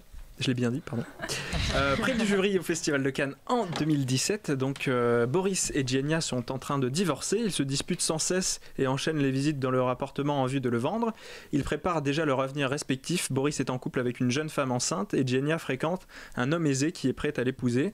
Aucun des deux ne semble avoir d'intérêt pour Alyosha, leur fils de 12 ans, jusqu'à ce qu'ils disparaissent. Donc Andrei Zvyagintsev, qui était habitué d'ailleurs au Festival de Cannes, puisqu'il a eu 3 prix pour ses films là-bas. Un réalisateur de talent, qu'est-ce que vous en pensez sur ce film, Faute d'amour? Tu veux commencer, Nina? C'est à moi. Faute d'amour. Bon, alors je crois bien que c'est mon premier film russe au cinéma. Donc on peut fêter ça. Et du coup, pour le coup, j'ai été surprise de la structure du film, de la manière de filmer. Je trouve ça vachement différent en fait que de ce dont j'ai l'habitude en général en français ou américain ou anglais. J'ai trouvé ça, enfin la scène d'intro, je l'ai trouvé vraiment magnifique. Et après j'ai pris conscience que le rythme allait être comme ça pendant tout le film. Du coup pendant 2 heures. Ouais, donc du coup j'ai un peu paniqué. Et au final ça rentre un petit peu dans le sujet du film, à savoir pour moi ce que je vois du film c'est le manque en fait. C'est je dirais vraiment du film un peu d'auteur quoi, qui veut vraiment montrer ce qu'il a à dire. Et donc du coup c'est le manque et l'absence. Donc du coup le manque d'amour dans cette espèce de famille complètement décomposée, avec ce petit gamin qui est là, il est juste au début du film. Et ce qui m'a surpris, c'est en fait donc du coup sa disparition dans le film, mais aussi dans le cadre. On le voit plus. Et ça, c'est vrai que dans les films américains, souvent, on suit la route du gamin qui part. S'il est enlevé, on le filme aussi. Là, c'est vrai que là, le gamin est absent de tout le film. Et du coup, tu te concentres sur ce couple en train de divorcer qui sont... limite... c'est un peu malaisant de les voir parce qu'il y a une espèce d'égoïsme étouffant de la part des personnages qui moi m'a mis vachement mal à l'aise pour la mère par exemple, qui est vraiment tournée sur elle-même avec son téléphone. Son portable. Ouais, la télé. et elle est vraiment tournée sur elle-même. Elle a vers son image, l'image qu'elle renvoie à elle-même, quoi. C'est un dialogue de sourd même avec son mec là, de 43 piges là. Boris. Anton. Ah non, son Boris, nom, c'est son. Ouais. Mec. Avec son vieux mec. Et ouais, du coup, quand Qui ils n'est sont. pas l'ancien, du coup, le vieux voilà, mec. Mais c'est juste qu'il est vieux. Il est vieux, il est dégarni. Et du coup, ils sont au restaurant, elle prend des photos, elle est vraiment. Enfin, c'est un peu l'image de notre société aujourd'hui, d'être tournée face à un écran. Le miroir de nous-mêmes, en fait. Et du coup, il y a aussi le père, avec son image à lui au niveau de son travail, que le travail voit mal ses employés qui divorcent. D'ailleurs, j'ai pas compris. Mais parce que là, je pense que c'est parce que c'est nous, spectateurs français, qui ne comprenons pas culturellement. La Russie, c'est un pays orthodoxe. C'est hyper traditionnel et tout. Donc, et du coup, c'est sur ça. Il y a tout ce sous-texte aussi où c'est dommage, on peut un peu passer à côté, notamment parce que le film se situe en 2012, du coup. Ouais. Ah ouais. Avec la radio, on a. Ouais. Même sur les les affichettes, il y a écrit. C'est pour ça que le téléphone, elle en a une ancienne version de la marque à la pomme. Et sur les affichettes aussi de recherche, et ils disent qu'il a 12 ans et qu'il est né en 2000. Il y a même écrit l'année 2012. D'accord. Et c'est à l'aube de la fin du monde présupposé finalement. Tu sais, le calendrier Maya. Il y a tout ça qui est derrière. Ils ont une discussion là-dessus d'ailleurs. J'avais pas compris. Ouais, voilà. Parce qu'ils le disent à la radio d'abord et après. Et il y a le contexte aussi avec politique avec l'Ukraine et tout, voilà. C'est un film qui a été, il me semble qu'il est lituanien, il n'a pas été fait en Russie. Je crois que je confonds peut-être avec Une femme douce, parce qu'il y avait 2 films, je l'ai vu à Cannes. Voilà. Et il y avait 2 films russes à Cannes, et en fait il me semble qu'il y en avait un qui comme il critiquait le régime tu vois, russe, ils sont partis dans un autre pays. Oui, vas-y, continue. Moi je sais pas trop quoi dire. Je sais pas si j'ai aimé ou quoi. En tout cas j'ai plus apprécié que ça déjà, parce que c'était assez surprenant. Du coup oui, c'est vrai que l'ouverture est très belle avec ces images de nature, et puis il y a plusieurs plans séquences dans le film où il y a une certaine volonté même de mouvement et tout qui est assez forte parfois du réalisateur, et j'ai trouvé ça assez beau. Oui, donc voilà ce plan où on reste fixe sur l'école, et ensuite il se passe rien. Et après il y a les élèves qui sortent, et ça m'a fait penser comme s'il essaie de rejouer finalement le film des Frères Lumière là, la sortie des usines. C'était vraiment ça, sauf que il y a pas mal de clins d'œil, il y a des vieux films, M le maudit aussi avec et sauf que quand là il y a le personnage principal qui arrive, l'enfant en tout cas, c'est pas le personnage principal, mais du coup le personnage principal de la scène qui arrive et qu'on va suivre, et là la caméra se met en mouvement et on délaisse le côté film des Frères Lumière pour passer vraiment dans le cinéma qui est dans ce cinéma là, et je trouvais ça assez intéressant. Les 2 acteurs principaux aussi, j'ai trouvé vraiment excellent. Celui qui joue Boris, il s'appelle Alexei Rozin, et Zenia là, son ex-femme Mariana Spivak elle s'appelle, et j'ai vraiment trouvé superbe. Il y avait une très bonne direction d'acteur, je trouvais. Il y avait aussi cette espèce du coup le film est un peu construit aussi en parallèle, en jeu de miroir entre la vie de Boris et du coup celle de Zenia, et à chaque fois on a vraiment le même genre de scène qui se répète pour les 2 personnages. Par exemple, Boris à un moment est dans son entreprise et parle avec son ami avec un collègue de travail de ses problèmes de couple, et après on a une scène où Zenia est chez l'esthéticienne et parle aussi de ses problèmes de couple à l'esthéticienne, et ça marchait comme ça, et j'ai vraiment apprécié. De toute façon on comprend vraiment ça avec le miroir aussi. À un moment on a une séquence qui est filmée à travers le miroir, du coup on voit le personnage de Anton, le vieux mec, du coup arriver vers la caméra, et finalement il arrive de derrière la caméra puisque c'était filmé dans un miroir. C'est assez joliment fait. Après c'est pas forcément toujours passionnant, ça pourrait être vraiment ouais, mais J'ai rien contre les rythmes lents ou quoi, mais c'est juste que parfois ça fonctionne pas ou t'es pas dedans. Mais ça pourrait être vraiment le scénario d'un thriller américain, et sauf que là on a le côté russe. Gaël, tu t'es ennuyé. Ouais, mais en fait, je trouve qu'il a raison. Enfin, c'est vrai, la mise en scène est hyper bien travaillée. Je peux rien dire contre ça. Les acteurs sont, enfin, on y croit, quoi. Mais c'est sûr. Mais enfin là, je me suis ennuyée tout le long. Et j'en pouvais plus à la fin même.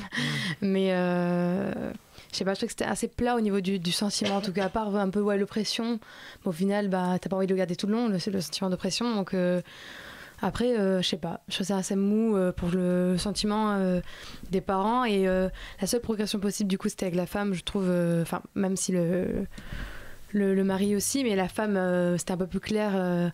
Son attachement vers l'enfant vers la fin, mais encore je trouve que c'est pas super bien fait parce que c'est d'un coup, elle se met d'un coup à être ça dure 2 secondes. Peut-être qu'elle prend conscience et puis, aussi quand même. mais ça va trop vite, c'est trop d'un coup comme ça. Ouais, c'est clair, sur un film qui dure 2 heures. Ouais, il aurait pu avoir une vraie progression, et franchement je trouve qu'elle est pas hyper bien exploitée, cette progression. Puis c'est un peu, bon, même si du coup pareil, c'est la culture russe qui est pas comme chez nous, mais c'est un peu cliché aussi, pareil, les rôles masculins féminins au sein du couple et de la famille. Est-ce que vous avez capté qu'ils portent leur alliance à droite? Ah non, je sais pas vu. Je savais pas qu'il fallait les porter à gauche déjà. Super. Tu vas m'apprendre un truc. Est-ce que je me suis trompée? Est-ce que j'ai mal vu? Peut-être qu'ils en avaient juste marre. Mais c'est peut-être la culture. Il me semble qu'il y avait des pays où c'était comme ça plus à droite. Je me renseigne. Ils sont peut-être juste fiancés. Moi, il y a certains trucs tout le long, et c'était un sous-texte hyper intéressant.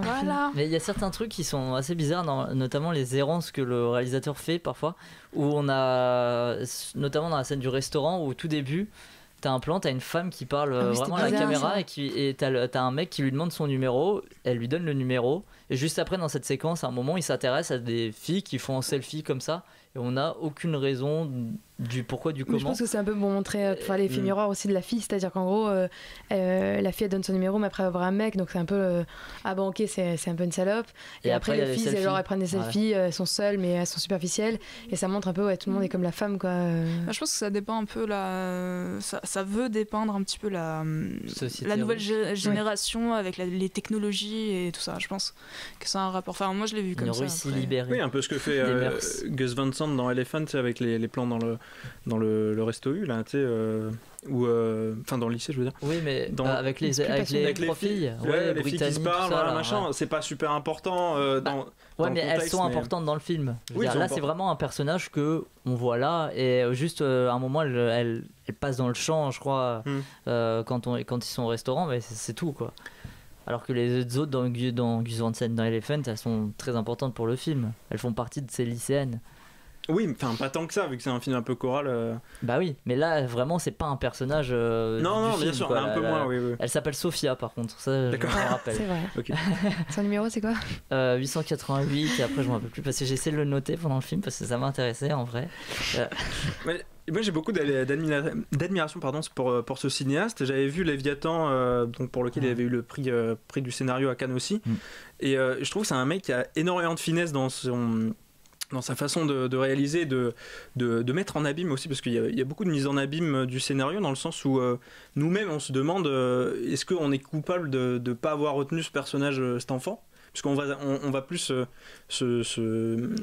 on va plus s'intéresser à la vie, par exemple, de Boris et de Genia, en fait, mais pas vraiment à l'enfant, alors que c'est un peu le... Ah, mais c'est pas de notre faute, c'est parce que c'est ce qu'il nous montre. Hein. Mais c'est ce que le réalisateur veut nous dire, c'est que tu t'intéresses à des choses qui sont... Ah non, mais attends, moi tout le long je me disais mais c'est quand qu'il va revenir, j'en ai marre. Au contraire, je me disais j'en ai marre de les voir eux. Ah ouais, mais dans ces scènes, c'est ce qu'il te dit, c'est que c'est pas ce qui intéresse les parents, en fait. Et donc ça t'as une espèce de culpabilité, tu te dis mais non, je veux pas voir ça, je veux les voir en train de paniquer, de chercher.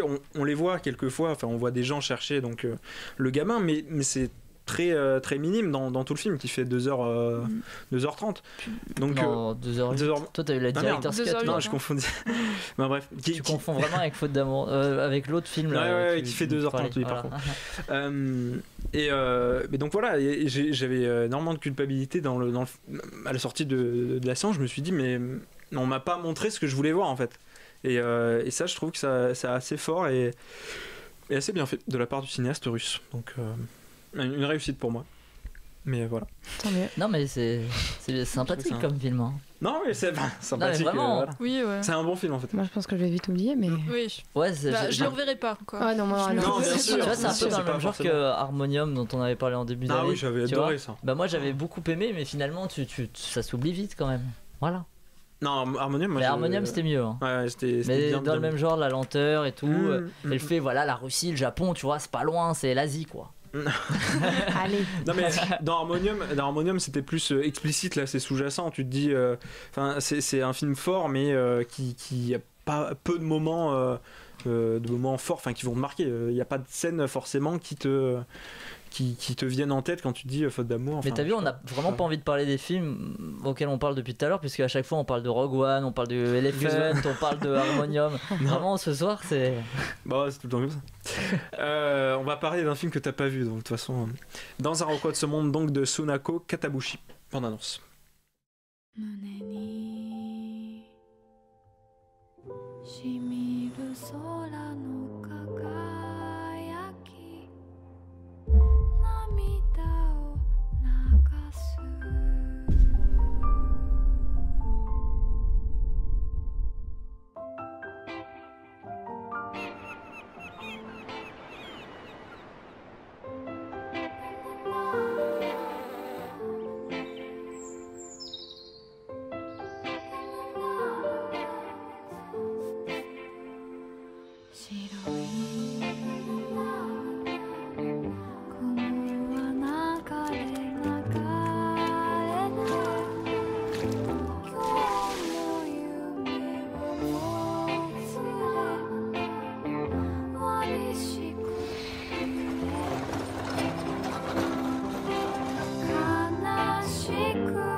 Dans un recoin de ce monde de Sunao Katabushi, donc la jeune Suzu, quitte Hiroshima en 1944 à l'occasion de son mariage pour vivre dans la famille de son mari Kure,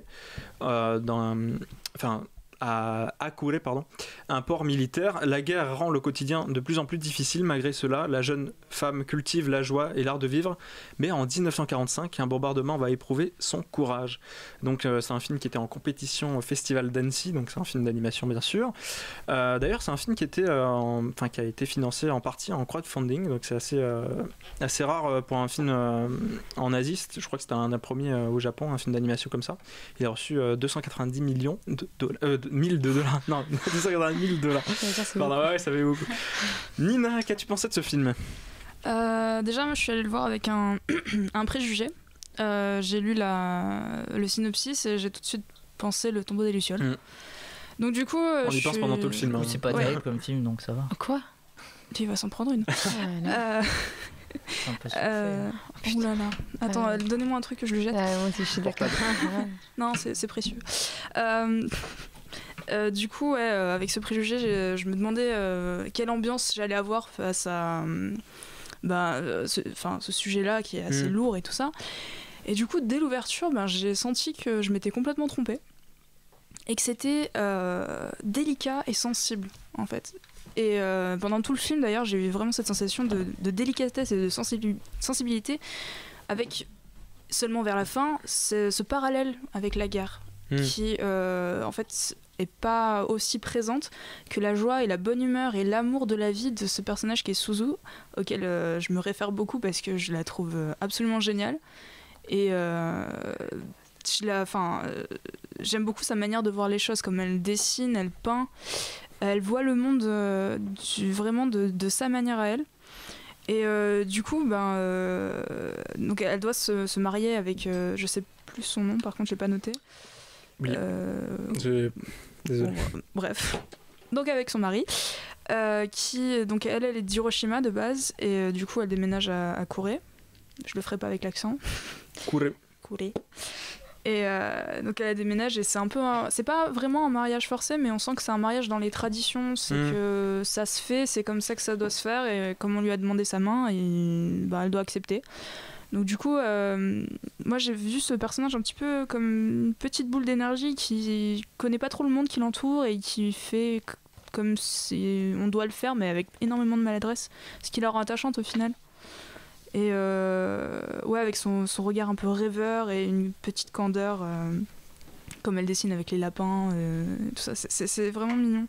Ça c'est bien réalisé d'ailleurs, ces scènes de peinture. Ouais.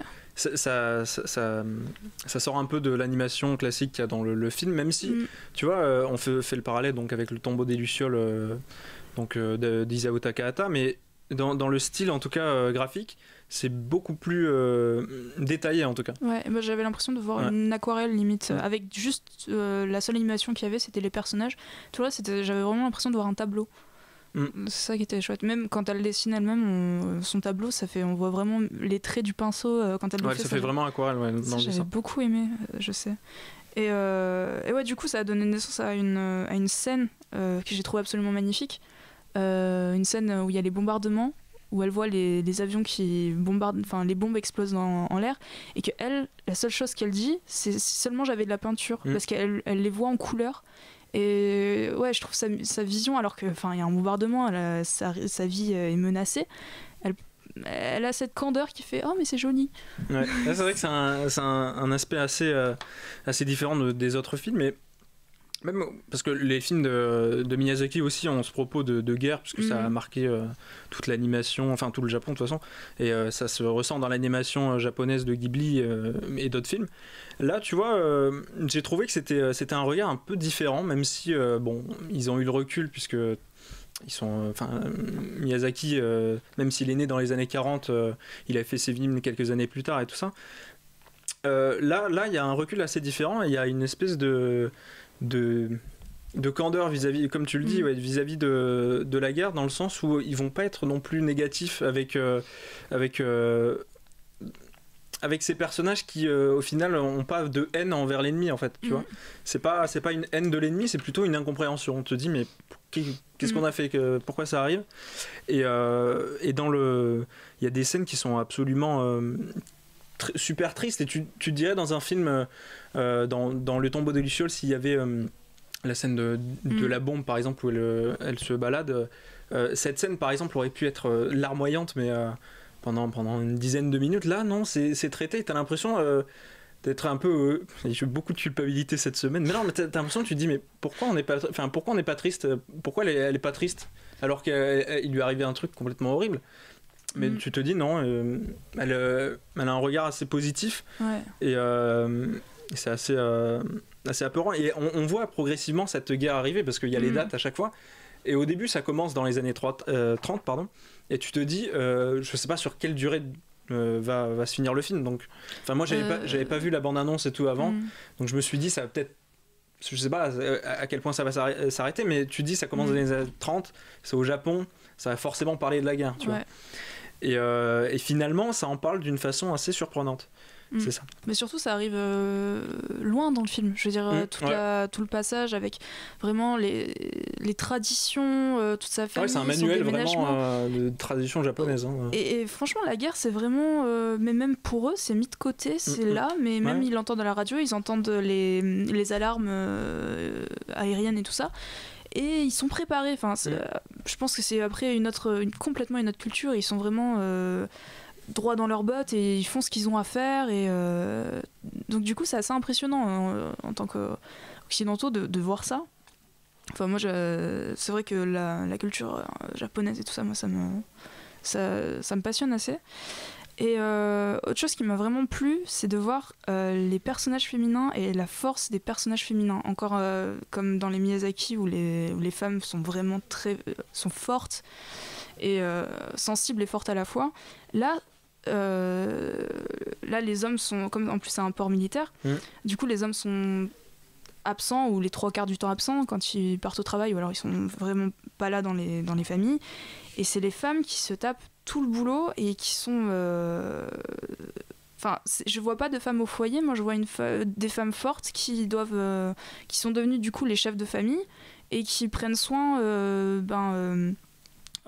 Suzu qui emménage dans sa belle famille prend soin, fait à manger, s'occupe du jardin qui est entre nous, et ça doit être super chiant de s'occuper de ce jardin à l'étage là, une horreur, mais parce que la mère de son mari, du coup sa belle-mère, elle a un problème à la jambe je crois, enfin elle est trop fatiguée pour s'en occuper, du coup c'est à elle de prendre la relève, et ça aussi c'est encore dans la tradition, mais du coup cette petite, pour moi c'est un peu une femme enfant, Suzu, du coup qui est projetée dans cette famille qui doit s'occuper de tout, alors qu'elle est super maladroite et qu'elle va s'arrêter parce qu'elle va voir des papillons qui sont jolis et elle va cueillir des plantes, et du coup c'est super de la voir évoluer, mais pas en tant que femme au foyer mais en tant que femme forte, parce qu'à la fin dans la continuité du personnage, dans son évolution, tu vois qu'elle est devenue forte en gardant cette délicatesse, et je trouvais ça vachement bien de voir ce quotidien, cette chronique du quotidien portée par des femmes du coup. Chronique de tradition surtout, parce que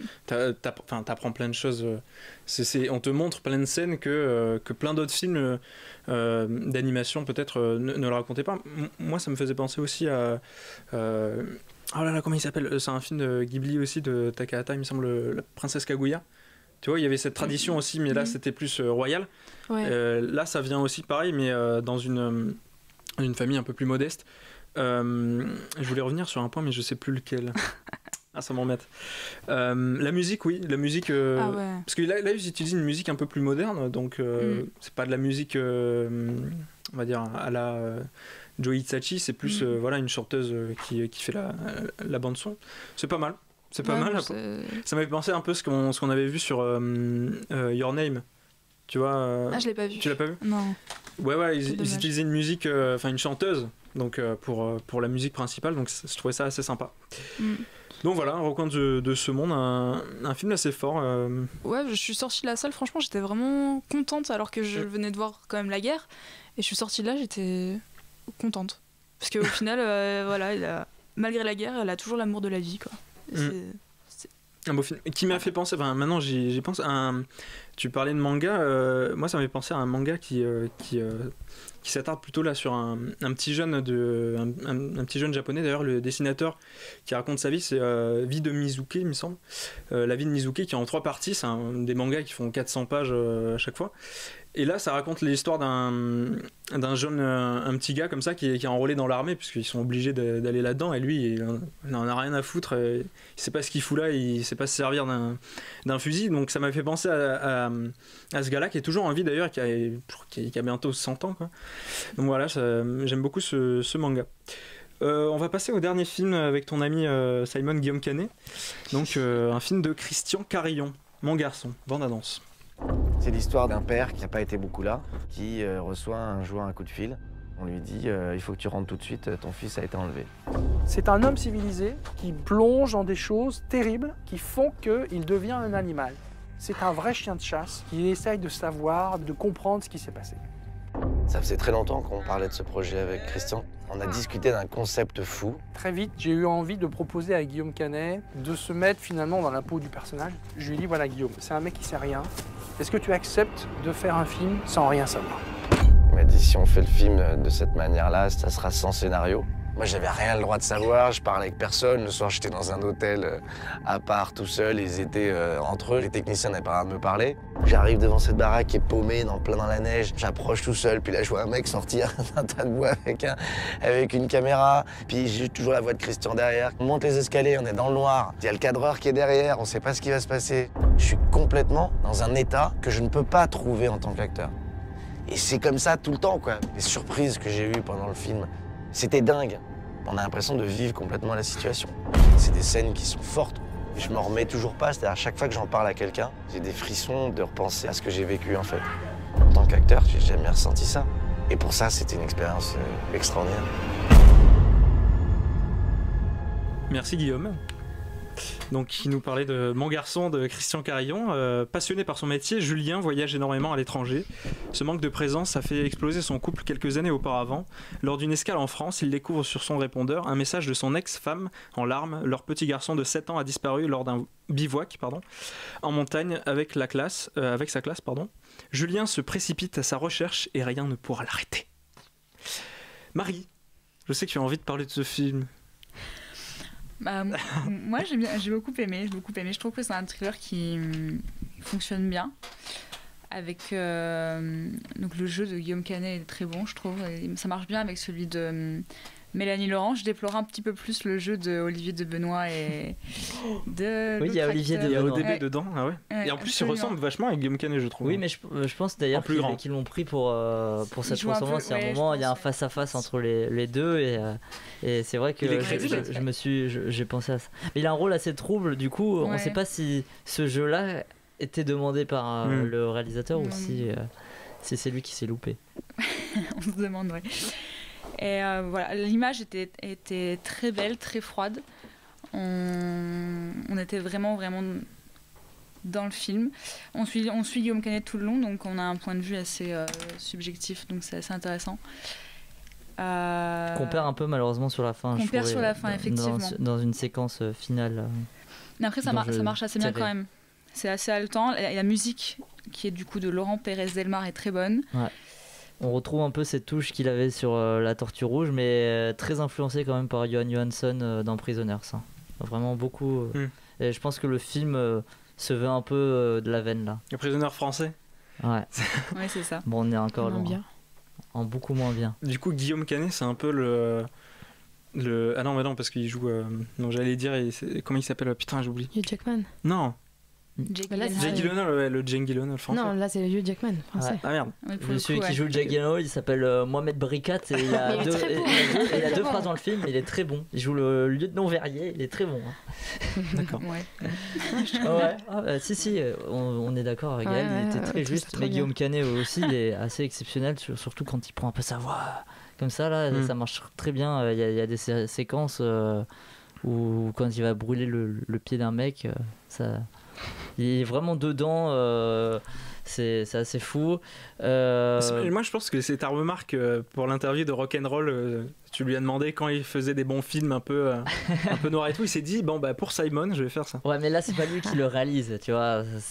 Mais bon. C'est différent parce que comme le disait Marie, moi qui était assez contente du film, c'est que moi je suis toujours là aussi pour louer la bonne qualité des thrillers français quand il y en a de bonne qualité, et c'est assez rare malheureusement, alors que c'est un genre que j'apprécie particulièrement, et celui-là il se range quand même dans ceux de bonne qualité. Du coup j'étais dedans assez directement.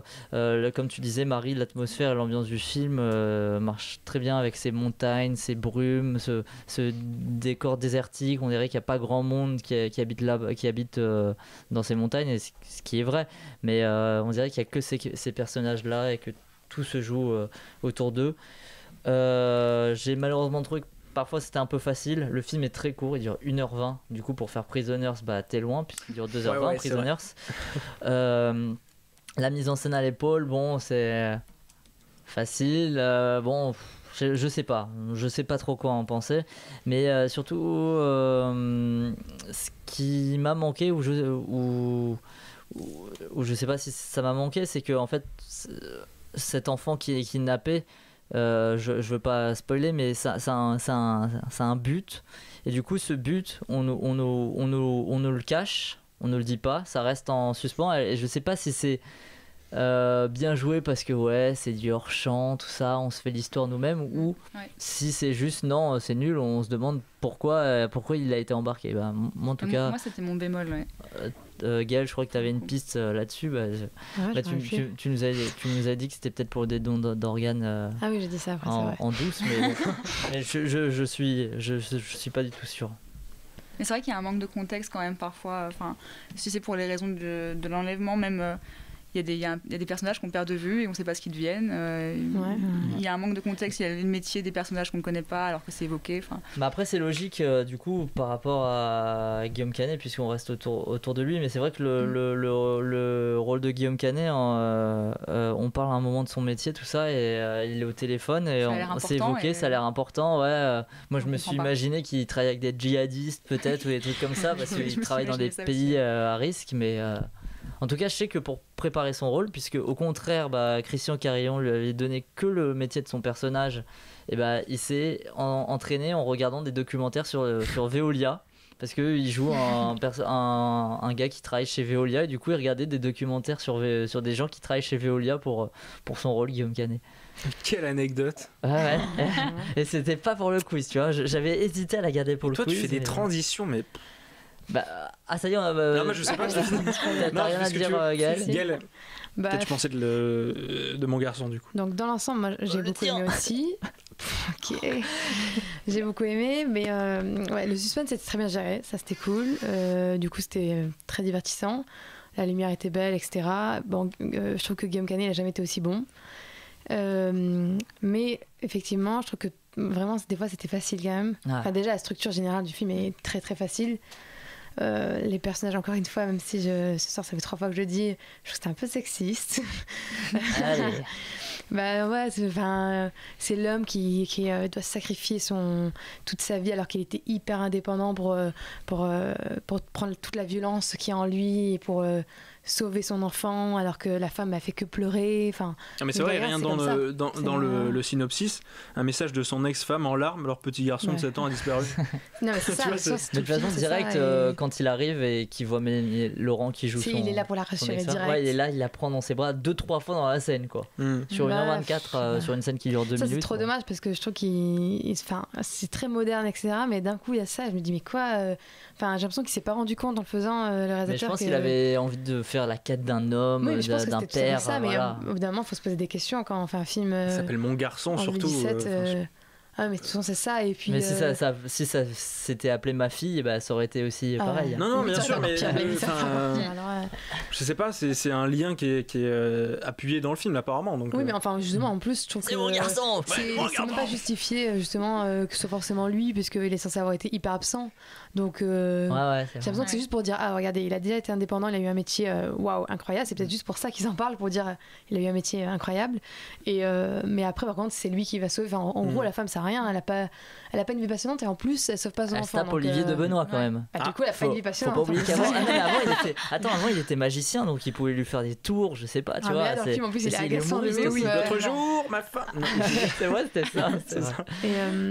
Et après, il y a le truc de mais je sais pas pourquoi tu veux que je le dise, mais bon. J'avais remarqué que c'était. Attends, en fait, c'est pas son fils à la fin. Non. Je spoil pas, mais c'est juste que à la fin, ça fait un peu jeu vidéo. Mais moi, en fait, j'ai plus aimé, justement, cette partie où c'est moins concentré sur Guillaume Canet, etc. Guillaume Canet, jeu vidéo. Non, mais il y a un côté un peu Gamer 2 mystérieux entre les méchants et Guillaume Canet, etc. Et là, je trouve ça, je sais pas, plus intéressant, moi. Je suis d'accord, en plus vers je pense les 3 même la moitié du film, Guillaume Canet part vraiment dans la quête et après tout s'enchaîne en gros et c'est vraiment une course un peu contre la montre pour retrouver son fils, et à partir de là c'est vrai que le film est encore plus rythmé et tout et ça marche bien. C'est juste que comme je te disais, cet aspect jeu vidéo, c'est que il est vraiment genre, il y a un personnage comme de par hasard, il arrive à un endroit et il y a le personnage qui va lui donner une information qui est juste au-dessus sur une terrasse et qui sort et qui est au téléphone et qui dit ouais on a le gamin nanana, et Guillaume Canet se cache en dessous et du coup il entend l'information. Le spectateur, je pense que Guillaume Canet c'était cool, mais le spectateur c'est un peu mais lourd, comme de par hasard ça arrive pile à ce moment-là, et moi c'est vrai que ça m'a, quand tu l'as dit, ça m'a fait penser à des jeux vidéo où t'as vraiment des cinématiques comme ça, où t'as un personnage ça m'a fait penser à ça direct dans Uncharted le premier. T'es en dessous, t'es dans une cave ou un sous-sol, et là t'arrives pile là où il y a les méchants juste au-dessus et tu les entends pile parler du bon truc et tout au bon moment. T'avais ça aussi dans le 4 d'ailleurs d'Uncharted, maintenant que j'y pense, en fait c'est ça dans tous les épisodes. C'est jeu vidéo, ça fait jeu vidéo. Et ça fait très jeu vidéo. Et même comment il se débarrasse ou pas de ces méchants. Mais aussi, je trouve que le film était. Enfin, à la fois, c'était bien parce que il y a le manque encore de l'information, parce que c'est un enlèvement. Mais voilà, je trouve qu'il manquait vraiment beaucoup, comme dit Marie, de contexte et d'informations. Et du coup, c'était pas jusqu'au boutiste en fait. C'était bien, mais moi, ça m'a un peu frustrée de me dire, mais purée, il aurait pu faire tellement mieux, tellement plus innovant, etc. Et là, il est un peu resté quand même sur des bases, sur ce qu'il connaissait, une structure qu'il connaissait, etc. C'est 1h30 en même temps. C'est ça, c'est le problème d'un film français, tu vois. Ouais. Mais bon. Mais c'était pareil pour par exemple À bout portant de Fred Cavaillé, qui est un des rares qui faisait, avant d'avoir fait Radin, faisait des thrillers français de qualité. Et pareil, ces films toujours ils duraient 1h20, 1h30. Mais à Culpa c'était pareil, pour elle aussi, avec Vincent Lindon, tu vois, Diane Kruger. Un prophète bon après c'est un film moi je pense surtout c'est un thriller qui fait 2 heures et quelques. Mais pour moi la référence un thriller film français, tu la cherches avec l'acteur principal du film, c'est ne le dit à personne, tu vois. Ouais, c'est vrai. Je pense que là il fait 1h20 parce que je pense qu'il n'y avait pas forcément l'idée de tout le truc à l'intérieur en fait. Enfin, c'est ça qui se sent en fait, c'est qu'on sent qu'il a voulu faire un film intriguant, où voilà, mais il met l'acteur dans une situation improbable, etc. Et l'homme qui devient, enfin comme il dit dans la bande-annonce, une bête violente, etc. C'est un bande-annonce. Oui, je dis bande-annonce pour toi. Donc, et du coup, je pense qu'il n'avait pas prévu en fait tout ce qui allait se passer, quoi. Et heureusement qu'il a eu une idée qui a fait que Guillaume Canet pouvait faire une enquête, parce que sinon c'est vrai que ça aurait un peu été difficile, quoi. Mais bon. Ouais. Très bien. Bon, mais on va passer à la dernière partie. En tout cas, c'est le meilleur film de la semaine, je pense. N'importe quoi. Ouais, non, pour moi aussi. Hein. Ah ouais. Mais on n'a pas vu le film d'animation, donc peut-être que. Ah, vous avez raté un truc. Ouais, c'est sympa. Et vous arrêtez mon garçon. Alors. Bon, on passe tout de suite au quiz de Simon. Et Marie. Et ben, quel est ce savant, messieurs? Oui, savant de Marseille. Est-ce que Stevie est-il prêt? Je vais répéter la question. Oui, non. Oui. Oui, Frédéric, je ne sais pas. Quel est le prénom de Miu? Le quiz d'Antoine et Simon. Le quiz de Marie et Simon, du coup, comme j'ai la flemme et que j'ai toujours pas changé de jingle, tu vois. C'est comme la musique de derrière. Je connais la flemme. Toujours pas changé. Ouais, alors ça va, elle est très bien. Ouais, bah oui, elle est très bien, mais on pourrait varier pour varier les plaisirs, du coup. Mais bon. Comme musique de Julien Lepers. J'ai remarqué ça cette semaine qu'il faisait de la. Ah, il avait fait une chanson. Ouais, vraiment. Ouais, c'est pas dans les news. C'est pas mal. Hein, c'est pas. En fait, c'est pour ça que tu as des mauvaises news, puisque tu regardes toujours en arrière et tout. Ça. Voilà, dans le temps. C'est ça. Un homme du passé. Comme vous êtes que 3 ce soir, bah du coup, ça sera comme d'habitude quand vous êtes que 3, chacun pour sa peau. Raphaël contre Nina contre Gaël. On commence ce quiz par une musique de film ou pas. Stranger Things. Putain. Et voilà, Stranger Things, du coup, le ou pas, on le comprend assez rapidement, puisque c'était une musique de série. C'est donc pour ça que tu voulais absolument voir l'épisode. Je me suis dit, pour te donner une chance que tu puisses trouver, il fallait absolument que tu regardes Stranger Things hier. Donc cette BO composée par le duo Kyle Dixon et Michael Stein. C'est une qualité peut-être que n'a pas aussi ça. Ouais. Niveau musique. Et Good Time par contre l'avait dans son côté très 80 à cette qualité musicale qui fait penser beaucoup à la musique de Stranger Things aussi. Ouais, c'est très important. Question ? C'est une question avec des choix, alors attention, il faut bien les écouter. Faut bien écouter la question. Quel acteur incarnera à l'écran Theodore Roosevelt dans un nouveau biopic réalisé par Martin Scorsese ? Plusieurs choix. Daniel Day-Lewis, Joaquin Phoenix, Eric Dane, Ryan Gosling, Leonardo DiCaprio ou Bradley Cooper. T'as vu, on la joue vraiment, on fait ça. Ouais, ça peut le temps, ça peut le temps. Allez, Leonardo DiCaprio, je me lance. D'accord. Je suis parce que je suis. Je connais bien, ouais. Je connais bien, ouais. Alors c'est qui ? Eh bien, c'est Leonardo DiCaprio, bien évidemment. Nouvelle collaboration 4 ans après Le Loup de Wall Street. S'il y en avait un qui m'avait donné une réponse drôle, j'aurais donné le point juste à cette personne. Mais bon. C'est vrai. Ça fait 2 pour Raphaël et 1 point pour Nina et Gaël. En or ou en bois, vrai ou faux ?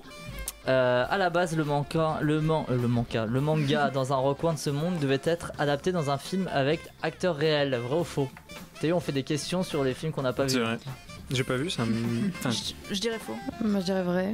Moi je dirais faux aussi parce que alors on a 2 faux aquarelle et tout. Un vrai. Et bah c'est vrai. Ah ouais. C'est quand l'auteur du manga Fumio Kono a appris que Suno Katabuchi voulait adapter son livre en film d'animation que l'auteur a finalement cédé ses droits au réalisateur japonais. Fumio Kono dira plus tard que ce fut une rencontre du destin pour elle. Bah ça fait un deuxième point pour Gaël qui revient à hauteur de Raphaël. Vrai ou faux? Pour tenter de booster les entrées de Mother, Outre-Atlantique où le film fait un bid monumental, la Paramount a commencé à utiliser les critiques négatives de la presse comme argument de vente. Vrai ou faux? Critique de la presse comme argument de vente. Les critiques négatives de la presse. Ça me fait penser à... on peut toujours inventer de la merde. À Cinémascope, on est bon. Arrête. C'est comme Fillon qui dit anti-système, c'est pareil. Vrai ou faux? C'est tu dis vrai. le paradoxe. Nina? Je pars pour un vrai, ouais. Non, moi je dis c'est trop gros. Tu pars pour un faux? Ouais, c'est trop gros. Eh bien, c'est vrai. Putain. Une nouvelle affiche est sortie aux États-Unis où sur la partie gauche, on lit des critiques positives sur le beau visage de Jennifer Lawrence et sur la partie droite, on lit les critiques négatives sur le visage qui cette fois est ensanglanté. Ils sont forts ces Américains. Effectivement. Troisième info, Mon garçon a été tourné en 2 semaines et sans que Guillaume Canet n'ait accès au scénario. Vrai ou faux? 2 semaines, ça paraît con, mais. Quoi qu'il fait. On sait qu'il n'y a pas eu le scénario. Le film fait 1h20 en même temps, ouais. C'est peut-être possible, on ouais, sait pas. Mais Guillaume Canet est tellement talentueux, il a pas besoin de 2 prises. Lui. Moi je pense que c'est faux, pas 2 semaines. Moi je dirais vrai. David Fincher, 2 semaines, c'est ce qu'il lui faut pour 2 minutes de film. Ouais, Faux, ouais. Je pense que c'est faux. Faux? Vrai. Non, il a dit vrai. Vrai? Faux. Et faux. Eh bien, c'était faux. Les répétitions ont duré 2 semaines, mais le film, lui, a été tourné en seulement 6 jours, c'est-à-dire presque en temps réel. Okay. Bon, ça va. Mais Guillaume Canet n'a quant à lui vraiment pas eu accès au scénario, il a improvisé toutes ces scènes. C'était pire que prévu, mais bon, vous avez quand même la bonne réponse. Je récapitule un peu les points. Gaël, attends, mais ça veut dire, dans la proposition, il y avait un truc vrai et faux. Voilà. Mais attends, c'est quoi cette arnaque? Ça se voyait. Il fallait que ça soit le parce que tout le monde savait pour le scénario, donc. Bah oui. Gaël à 4 points, Nina 3 et Raphaël qui est resté à 2 finalement. Dans une question où il avait déjà la réponse. Vrai ou faux? Ça est le meilleur démarrage de l'histoire pour un film d'horreur en France. Vrai. Vrai aussi. En France? Ouais, en France. Ça est le meilleur démarrage de l'histoire pour un film d'horreur en France. Aux États-Unis, en termes d'entrée. C'est vrai, mais en France. Moi je veux dire vrai, mais je sais pas du tout. Lui il attend les réponses du coup. Non, allez-y. Vrai. Non, mais allez-y. Vrai pour Gaël. Nina? Je vois pas ce qu'il y aurait. Vrai ou faux? Vrai, je pense. Vrai. Scream 3 a fait mieux. Alors tu dis faux? C'est le 3ème, en effet c'est faux, puisqu'en première position on retrouve Scream 3 de Wes Craven, suivi par Conjuring 2 de James Wan. Et Raphaël, on comprend pourquoi il avait attendu. Et une fois n'est pas coutume, aucun acteur ni réalisateur ne sera au programme du quiz spécial de la semaine. C'est plutôt une période de l'histoire du cinéma américain dont il va être question, avec un quiz spécial film des années 80. C'est parti pour le quiz spécial des années 80. Qui c'est celui-là? Attention, c'est le plus rapide. Axel Follet. Axel Follet. Ah, si. C'est Halloween. Non. C'est pas loin d'Halloween. Ça, c'est Mike Follet? Non, je sais plus. Non, je sais plus. Ouais. Mais c'est pas ça. Quoi? Axel Follet. Halloween? Mais non, c'est. Non, je sais plus. Mais c'est bien truc. Comment? De quoi? Je veux juste savoir qui est Axel Follet. Massacre à la tronçonneuse? Non, c'est pas un film d'horreur. C'est pas du tout. Moi, j'aime bien. Putain, mais moi je l'ai pas. C'est un film policier plutôt. Oui, Bad Boys. Non, Bad Boys c'est dans les années 90. Putain, fais chier. Le 1? Non, même pas, c'est les années 90. Non, c'est les années 90. Non, mais Michael Bay ne réalisait pas dans les années 80, malheureusement pour nous. Non, mais on se rapproche un peu. Allez, c'est dans mon top 10 sur Sens Critique. Un film de quoi tu m'as dit? Un film des années 80, film policier, qui mélange un peu avec de l'humour quand même. Bah l'humour des années 80 quoi. Quoi? Si je vous dis, la bande originale du film est particulièrement connue. Hein. Crazy Frog en a même fait une reprise. Qu'il avait appelé Axel F d'ailleurs. Je te jure, je l'ai pas. Oui, non, mais ça, c'est bon, ok. C'est le film qu'on n'a pas en fait. Vous avez pas le film? Non, attends, je connais le nom, mais le film, ça me dit. C'est avec Eddie Murphy. Ah, Beverly Hills. Bon, je vais t'accorder Beverly Hills, même si le flic de Beverly Hills. Non, mais je pensais à lui tout à l'heure, un bad boy, un peu con. Et oui, avec son personnage principal interprété par Eddie Murphy, du coup, Axel Follet. Une réplique, un film. De quel film des années 80 provient cette réplique culte ici détournée? C'est référence. Je suis pas trop vieux pour ces conneries. Je ne suis pas trop vieux pour ces conneries. Nous ne sommes pas trop vieux pour ces conneries. Alors une fois n'est pas coutume, j'ai mis en VF parce que les années 80 c'était synonyme de VF en France. Hein. L'arme fatale de Richard Donner et du coup la réplique culte de Danny Glover. Richard Darbois en français. Je suis trop vieux pour ces conneries, détourné dans le 4e épisode de la saga. Et c'est Jacques Frantz qui faisait la VF de Mel Gibson et qui l'a fait toujours. 5e point pour Gaël. D'ailleurs, j'ai jamais compris, toi qui connais bien les voix françaises, Richard Darbois, c'est un Québécois qui fait les voix françaises alors que au Québec, c'est pas la même voix. Je trouve ça en fait, ça dépend. Par exemple, je sais pas pourquoi ça me revient toujours cet exemple-là. C'est dans dans l'ombre de Marie. Tu vois, tu te rappelles de ce film?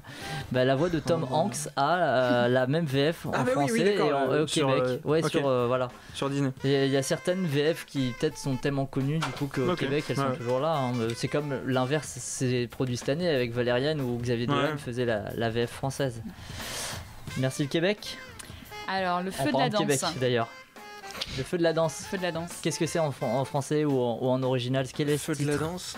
Il faut retrouver le titre français ou le titre original parce que c'est le même dans ce cas-là. Le feu de la danse. Du coup, c'est un film qui parle de danse. Hein. Fame? Partir là-dessus. Non.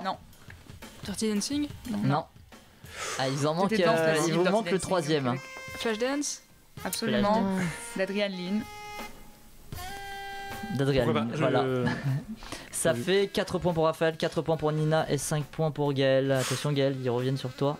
Pas tourné. Alors parmi ces films des années 80, lequel n'a pas été produit par Steven Spielberg, réalisateur phare de l'époque? Plusieurs choix: Retour vers le futur, Les Goonies, E.T. l'extraterrestre, Poltergeist, Les aventures de l'Arche perdue, Les Gremlins, Qui veut la peau de Roger Rabbit? On va les redire: Retour vers le futur, Les Goonies, E.T. l'extraterrestre, Poltergeist, Les aventuriers de l'Arche perdue, Les Gremlins, Qui veut la peau de Roger Rabbit. Parmi ces films, il y en a un qui n'a pas été produit par Spielberg. L'Arche perdue? Les aventuriers de l'Arche perdue, d'accord. Nina, Gaël, on les redit une dernière fois. Qui veut la peau de Roger Rabbit, Les Gremlins, Les aventuriers de l'Arche perdue, Poltergeist, E.T. l'extraterrestre, Les Goonies, Retour à le futur. C'est piège. Roger Rabbit, j'aurais dit. Roger Rabbit. Elle veut dire Les Goonies, même si ça paraît. Les Goonies. Mais... Alors, c'est pas Les Goonies, qui était produit par Steven Spielberg et réalisé par Richard Donner, le réalisateur de L'Arme fatale par exemple. C'est pas non plus Qui veut la peau de Roger Rabbit, réalisé par son ami Robert Zemeckis, et c'était bien Les aventuriers de l'Arche perdue, réalisé par Spielberg et George Lucas qui produit. C'est George Lucas et George Lucas, c'est Frank Marshall aussi, son pote. Le résumé raté, on passe au résumé raté. Cette fois, ça sera sur un film des années 80. Alors, le but de ce jeu, je le redis, est de retrouver le titre du film dont on vous fait le résumé. Mais en réalité, ce résumé sera très vague et un peu raté, d'où le titre de cette rubrique. Voilà. Alors, vous êtes prêts ? Alors, pour créer ce film, deux mecs étaient sûrement ensemble en train de pisser dans la cuvette des toilettes en croisant leur jet. Délicate entrée en matière. En effet, notre histoire est celle d'un homme âge moyen, taille moyenne, beauté moyenne, calvitie grandissante, qui s'appelle Peter. Peter n'a de cesse de vouloir coucher. Malgré cette recherche perpétuelle de l'amour, il arrive à travailler à l'université. Un jour, lui et d'autres potes se font virer, se font virer par la faculté. Radiés et moqués par la profession, les amis vont monter une agence de pompiers. Premier appel à un hôtel de luxe. C'est le début pour eux. Ils sont pas terribles et c'est bien sûr SOS Fantôme. Tu l'avais dit aussi ? Non, t'allais pas le dire. Pas du tout. Et oui, et à la fin, ils se battent contre le Bivendum Michelin et ils finissent par croiser leur effluve, comme quoi la blague des toilettes au début n'était pas gratuite. Oui. Voilà, c'était un indice dès le début, il faut pas croiser les effluves. Bien joué. SOS Fantôme réalisé par Ivan Reitman en 1984. 6 points pour Raphaël, 4 points pour Nina et 5 pour Gaël. Pour clore ce quiz spécial années 80, on finit par une musique de film.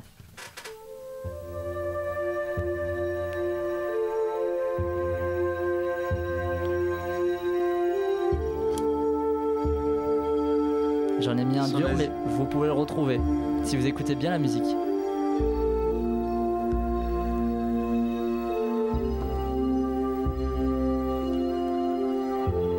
Stand By. Stand By Me, on l'a entendu. On l'entend en plus. Bah oui, Ouais. Stand By Me de Rob Reiner et la reprise du titre éponyme de Benny King par Nietzsche, je crois qu'il s'appelle. Il s'appelle Nietzsche comme le philosophe, le musicien qui a fait la musique. Qui a 7 points pour Raphaël, qui reprend les devants à la sortie de ce quiz spécial années 80. Qui a dit Allez voir ça. Pour l'amour de votre enfance, pour les craintes que vous avez cachées et que vous n'osiez pas exprimer, pour la beauté extrême, modeste et magistrale de la photographie et des décors, pour l'amusement, pour le plaisir sans gêne et sans culpabilité, pour l'esprit. Vas-y, fini. Pour Finn Wolfhard, Jaden Liebert et tous les autres, allez le voir, pour tout. Ça est ce que le divertissement devrait toujours être et aussi ce qu'il atteint si rarement. Tous les films devraient avoir des normes afin de vous traiter avec respect pour votre goût et votre intelligence. Voilà, ça c'est une bonne personne. Donc c'est Xavier Dolan, absolument. Il se prononce sur des films, c'est assez surprenant à chaque fois. Ouais. Et il est très emballé par cette version-là. Il est qualifié de meilleur film du siècle. Voilà, meilleur film du siècle selon Xavier Dolan. Du coup, qui suis-je ? Alors qui suis-je ? J'ai vécu une enfance difficile, marquée par un père absent et une santé fragile. Je suis atteint d'une prédisposition à la dégénérescence rétinienne et risque de devenir aveugle un jour. Ma femme et moi participons à de nombreuses œuvres philanthropiques afin de soutenir les déshérités dans l'éducation et les soins médicaux. Stephen King, je pense que c'est absolument. le qui suis-je qui allait le plus vite de l'histoire de Cinémascope. C'est les yeux, ça m'a dit un truc. Ouais. J'adore. On avait tellement d'infos sur lui en plus. Stephen King, Allez-y, bah non mais ça va On aller. veut savoir, Allez, Alors, vous êtes du mal. Vas-y. On a encore 17 minutes. Merci Tu peux faire. Alors j'ai été accusé d'avoir assassiné John Lennon à cause de ma ressemblance avec le vrai meurtrier du chanteur. Ça, tu le savais ? Tu disais qu'il faisait peur. J'assure la guitare rythmique au sein du groupe Rock Bottom Reminders créé en 92. Ça je savais pas. J'ai un diplôme et une certification d'enseignement en anglais. Je suis engagée dans les domaines politiques et social en étant contre le port d'armes et en soutenant des candidats comme Gary Hart et Barack Obama. Mon métier m'a permis de faire une tournée à travers les USA en moto, l'une de mes passions. J'ai 40 ans de carrière derrière moi Non, et 10 suis mètres sans maintenant trou. approché par Netflix. Vous avez toujours pas trouvé ? Oh, vous êtes des nuls. Je suis l'auteur de nombreux romans et nouvelles à succès, dont 43 ont été adaptés au cinéma. Ah ouais, ça c'était. Et je suis le créateur de Pennywise, rencontrant actuellement un franc succès dans les salles. Voilà, l'auteur a fêté ses 70 ans, comme tu disais au tout Le début. 21 septembre. Le 21 C'est ça. septembre dernier. Ça fait du coup 7 points pour Raphaël, 5 pour Nina et 6 pour Gaël, mais rien n'est perdu puisque c'est l'heure du Duel Time. Ah bon ? Oh là là. Ah Y bah a pas de oui. fin, y a pas de fin. Duel Time, du coup il va falloir parier sur vous-même dans le Duel Time. Voilà, C'est génial. vous êtes tout seul. Donc vous avez le pari à 1 point le plus sûr, celui à 2, celui à 4 et celui à 6. Bien sûr, vous perdez ces points si vous avez la mauvaise réponse et vous les remportez si vous avez la bonne. Le thème du jour sera sur, je retrouve ça, sur le sauvetage de stars. D'accord. Alors, puisque Sauvetage de stars. tu es en dernière position, Nina, tu paries combien de points ? 1, 2, 4 ou 6 ? Sur quoi ? J'ai pas trop. Sur toi-même. En gros, sur ta capacité. sur ta capacité à trouver la réponse. Le thème sera le sauvetage de stars et tu dois te dire combien de points tu paries. Si tu as la bonne réponse à ma question que je vais poser, tu remporteras ces points. Si tu as une mauvaise, tu les perdras. Tu as actuellement 5 points. C'est la dernière question du jeu. 1, 2, 4 ou 6 2. 2. Ça c'est plus dur qu'une réponse. Gaël, comme tu es après. 1, 2, 4 ou 6 4. 4. Raphaël 2. 2. Ok. Alors attention. Stéphane Bern, fraîchement élu Monsieur Patrimoine par Emmanuel Macron, a été durement critiqué par l'historienne Mathilde Larère. Une star est venue à son créneau pour le défendre. Qui est-ce ? 1. Franck de la Personne, 2. Laurent Gérard, 3. Jean-Marie Bigard, 4. Danny Boone, 5. Laurent Deutsch. Tu peux répéter ? Alors, je redis. Stéphane Bern, fraîchement élu Monsieur Patrimoine par Emmanuel Macron, a été durement tout le monde doit y critiqué répondre, par c'est l'historienne Mathilde Larère. Une star est venue à son créneau pour le défendre. Qui est-ce ? Franck de la Personne, le grand ami du FN, Laurent Gérard, Jean-Marie Bigard, Danny Boone ou Laurent Deutsch. Est-ce que c'est un Laurent ? Je peux pas Moi, vous il m'a dit dire. que c'est Laurent Gérard. Enfin, Laurent. Je sais pas, Laurent. Ouais, Je moi l'ai aussi. redit une Laurent dernière Gérard. fois. Alors toi tu dis Laurent Gérard, Gaël. Je l'ai redit une dernière fois quand même, tu pourras changer si tu veux ou pas. Yes. Franck de la Personne, Laurent Gérard, Jean-Marie Bigard, Danny Boone, Laurent Deutsch. Raphaël, tu dis qui ? Moi je dis Laurent Deutsch. Tu dis Laurent Deutsch. Nina ? Ouais, Laurent Deutsch. Laurent Deutsch. Et toi ? Laurent non, je vais partir là. Laurent Gérard. Oui. Laurent Gérard. Oui. Roland Gérard. Et bah c'est Laurent Deutsch. Pour une fois que cette Putain, réponse, moi, j'y croyais pas pour pour une ça. fois que cette C'est comme réponse Richard Anconina. pouvait valoir des points. Et oui. C'est pas juste. Et du coup, La réponse ça B. nous fait 2 points pour Gaël qui finit C'est pas grave. ras des pâquerettes le quiz. 7 points pour Nina et 9 points pour Raphaël qui gagne le quiz de ce soir. Bravo Raph. Ah mais tu sais, j'ai cru que t'allais parler de, parce que tout à l'heure t'as parlé de, comment il s'appelle le jeu vidéo là, Uncharted. Oui. Brian Cranston qui va jouer peut-être le rôle de Sully dans Uncharted. C'est surprenant. De toute façon, il fait des trucs surprenants ce gars. Ah mais il a joué dans Power Rangers à partir de là. Voilà. Il nous reste quelques minutes. Un petit mot, un petit conseil par-ci par-là. Rien. Non, je sais pas, des fois. Si vous êtes producteur et que vous voulez bien produire des films, j'appelle tout le monde. Parce que j'ai des scénarios à vendre en ce moment, si ça peut vous intéresser. Il y a du post-apocalyptique, il y a du fantastique, c'est assez ambitieux à chaque fois, mais si ça vous intéresse, je fais ma pub. Voilà. Vous pouvez me contacter en appelant le répondeur de Cinémascope. Je vends un vélo. Et si Sophia nous écoutait aussi ce soir, qui jouait dans Faute d'amour, je veux bien son numéro parce que je l'ai pas écouté tout à l'heure. Bravo. Donc on parlait de revival tout à l'heure. Moi, il y a une musique que j'adore donc dans les années 80, c'est dans le film Batman donc de Tim Burton. Prince. Ouais, c'est Prince. Et donc on se quitte avec Party Man.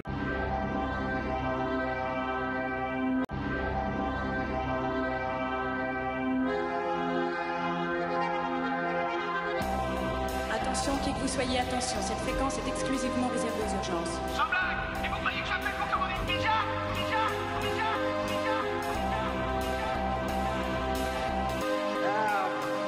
I'm a man. Well, nobody's perfect.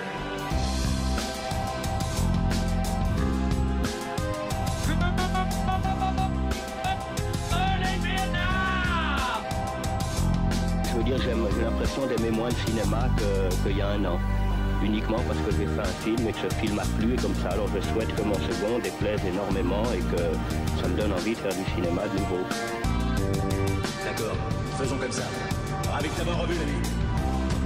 Bonsoir et bienvenue dans Cinémascope. Au programme ce soir de notre 4e émission de la saison, 4 films, donc ça de Andrés Muschietti, donc un film qui fait beaucoup parler de lui. Faute d'amour, donc le film russe qui a eu le prix du jury à Cannes, Dans un recoin de ce monde, et Mon garçon avec Guillaume Canet, l'ami de Simon, qui sera présent d'ailleurs avec nous, puisque il y aura Simon, Nina, Gaël et Marie ce soir. Bonsoir à tous. Bonsoir à tous.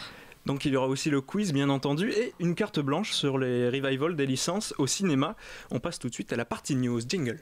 Channel 4 News with 5-time Emmy Award-winning anchor Ron Burgundy. Cham Kind Sports. Alors comme on le disait, en ce moment les films des années 80 marquent leur grand retour au cinéma et Terminator va bientôt revenir, mais oubliera toutes les suites que le public n'a pas appréciées. Donc puisque James Cameron qui sera à la production cette fois des prochains, donc les prochains seront réalisés par Tim Miller, le réalisateur de Deadpool. James Cameron n'avait pas été impliqué sur les derniers Terminator sur lesquels le public avait dit que c'était, enfin, de toute façon il avait eu un peu de succès, mais bon, il avait assez peu de bonnes critiques les derniers, Genesis par exemple. Voilà, ça sera le retour de la saga Terminator, avec une volonté voilà de donner un peu plus de cachet à cette nouvelle saga et de donner peut-être un nouveau souffle. Je sais pas si Schwarzenegger va être super impliqué dedans cette fois-ci, mais il était dans l'autre, non? Oui, il était dans l'autre, mais en fait là ils vont utiliser donc les télévisuels qu'ils ont fait de lui il y a quelques années. Mais je trouve ça un peu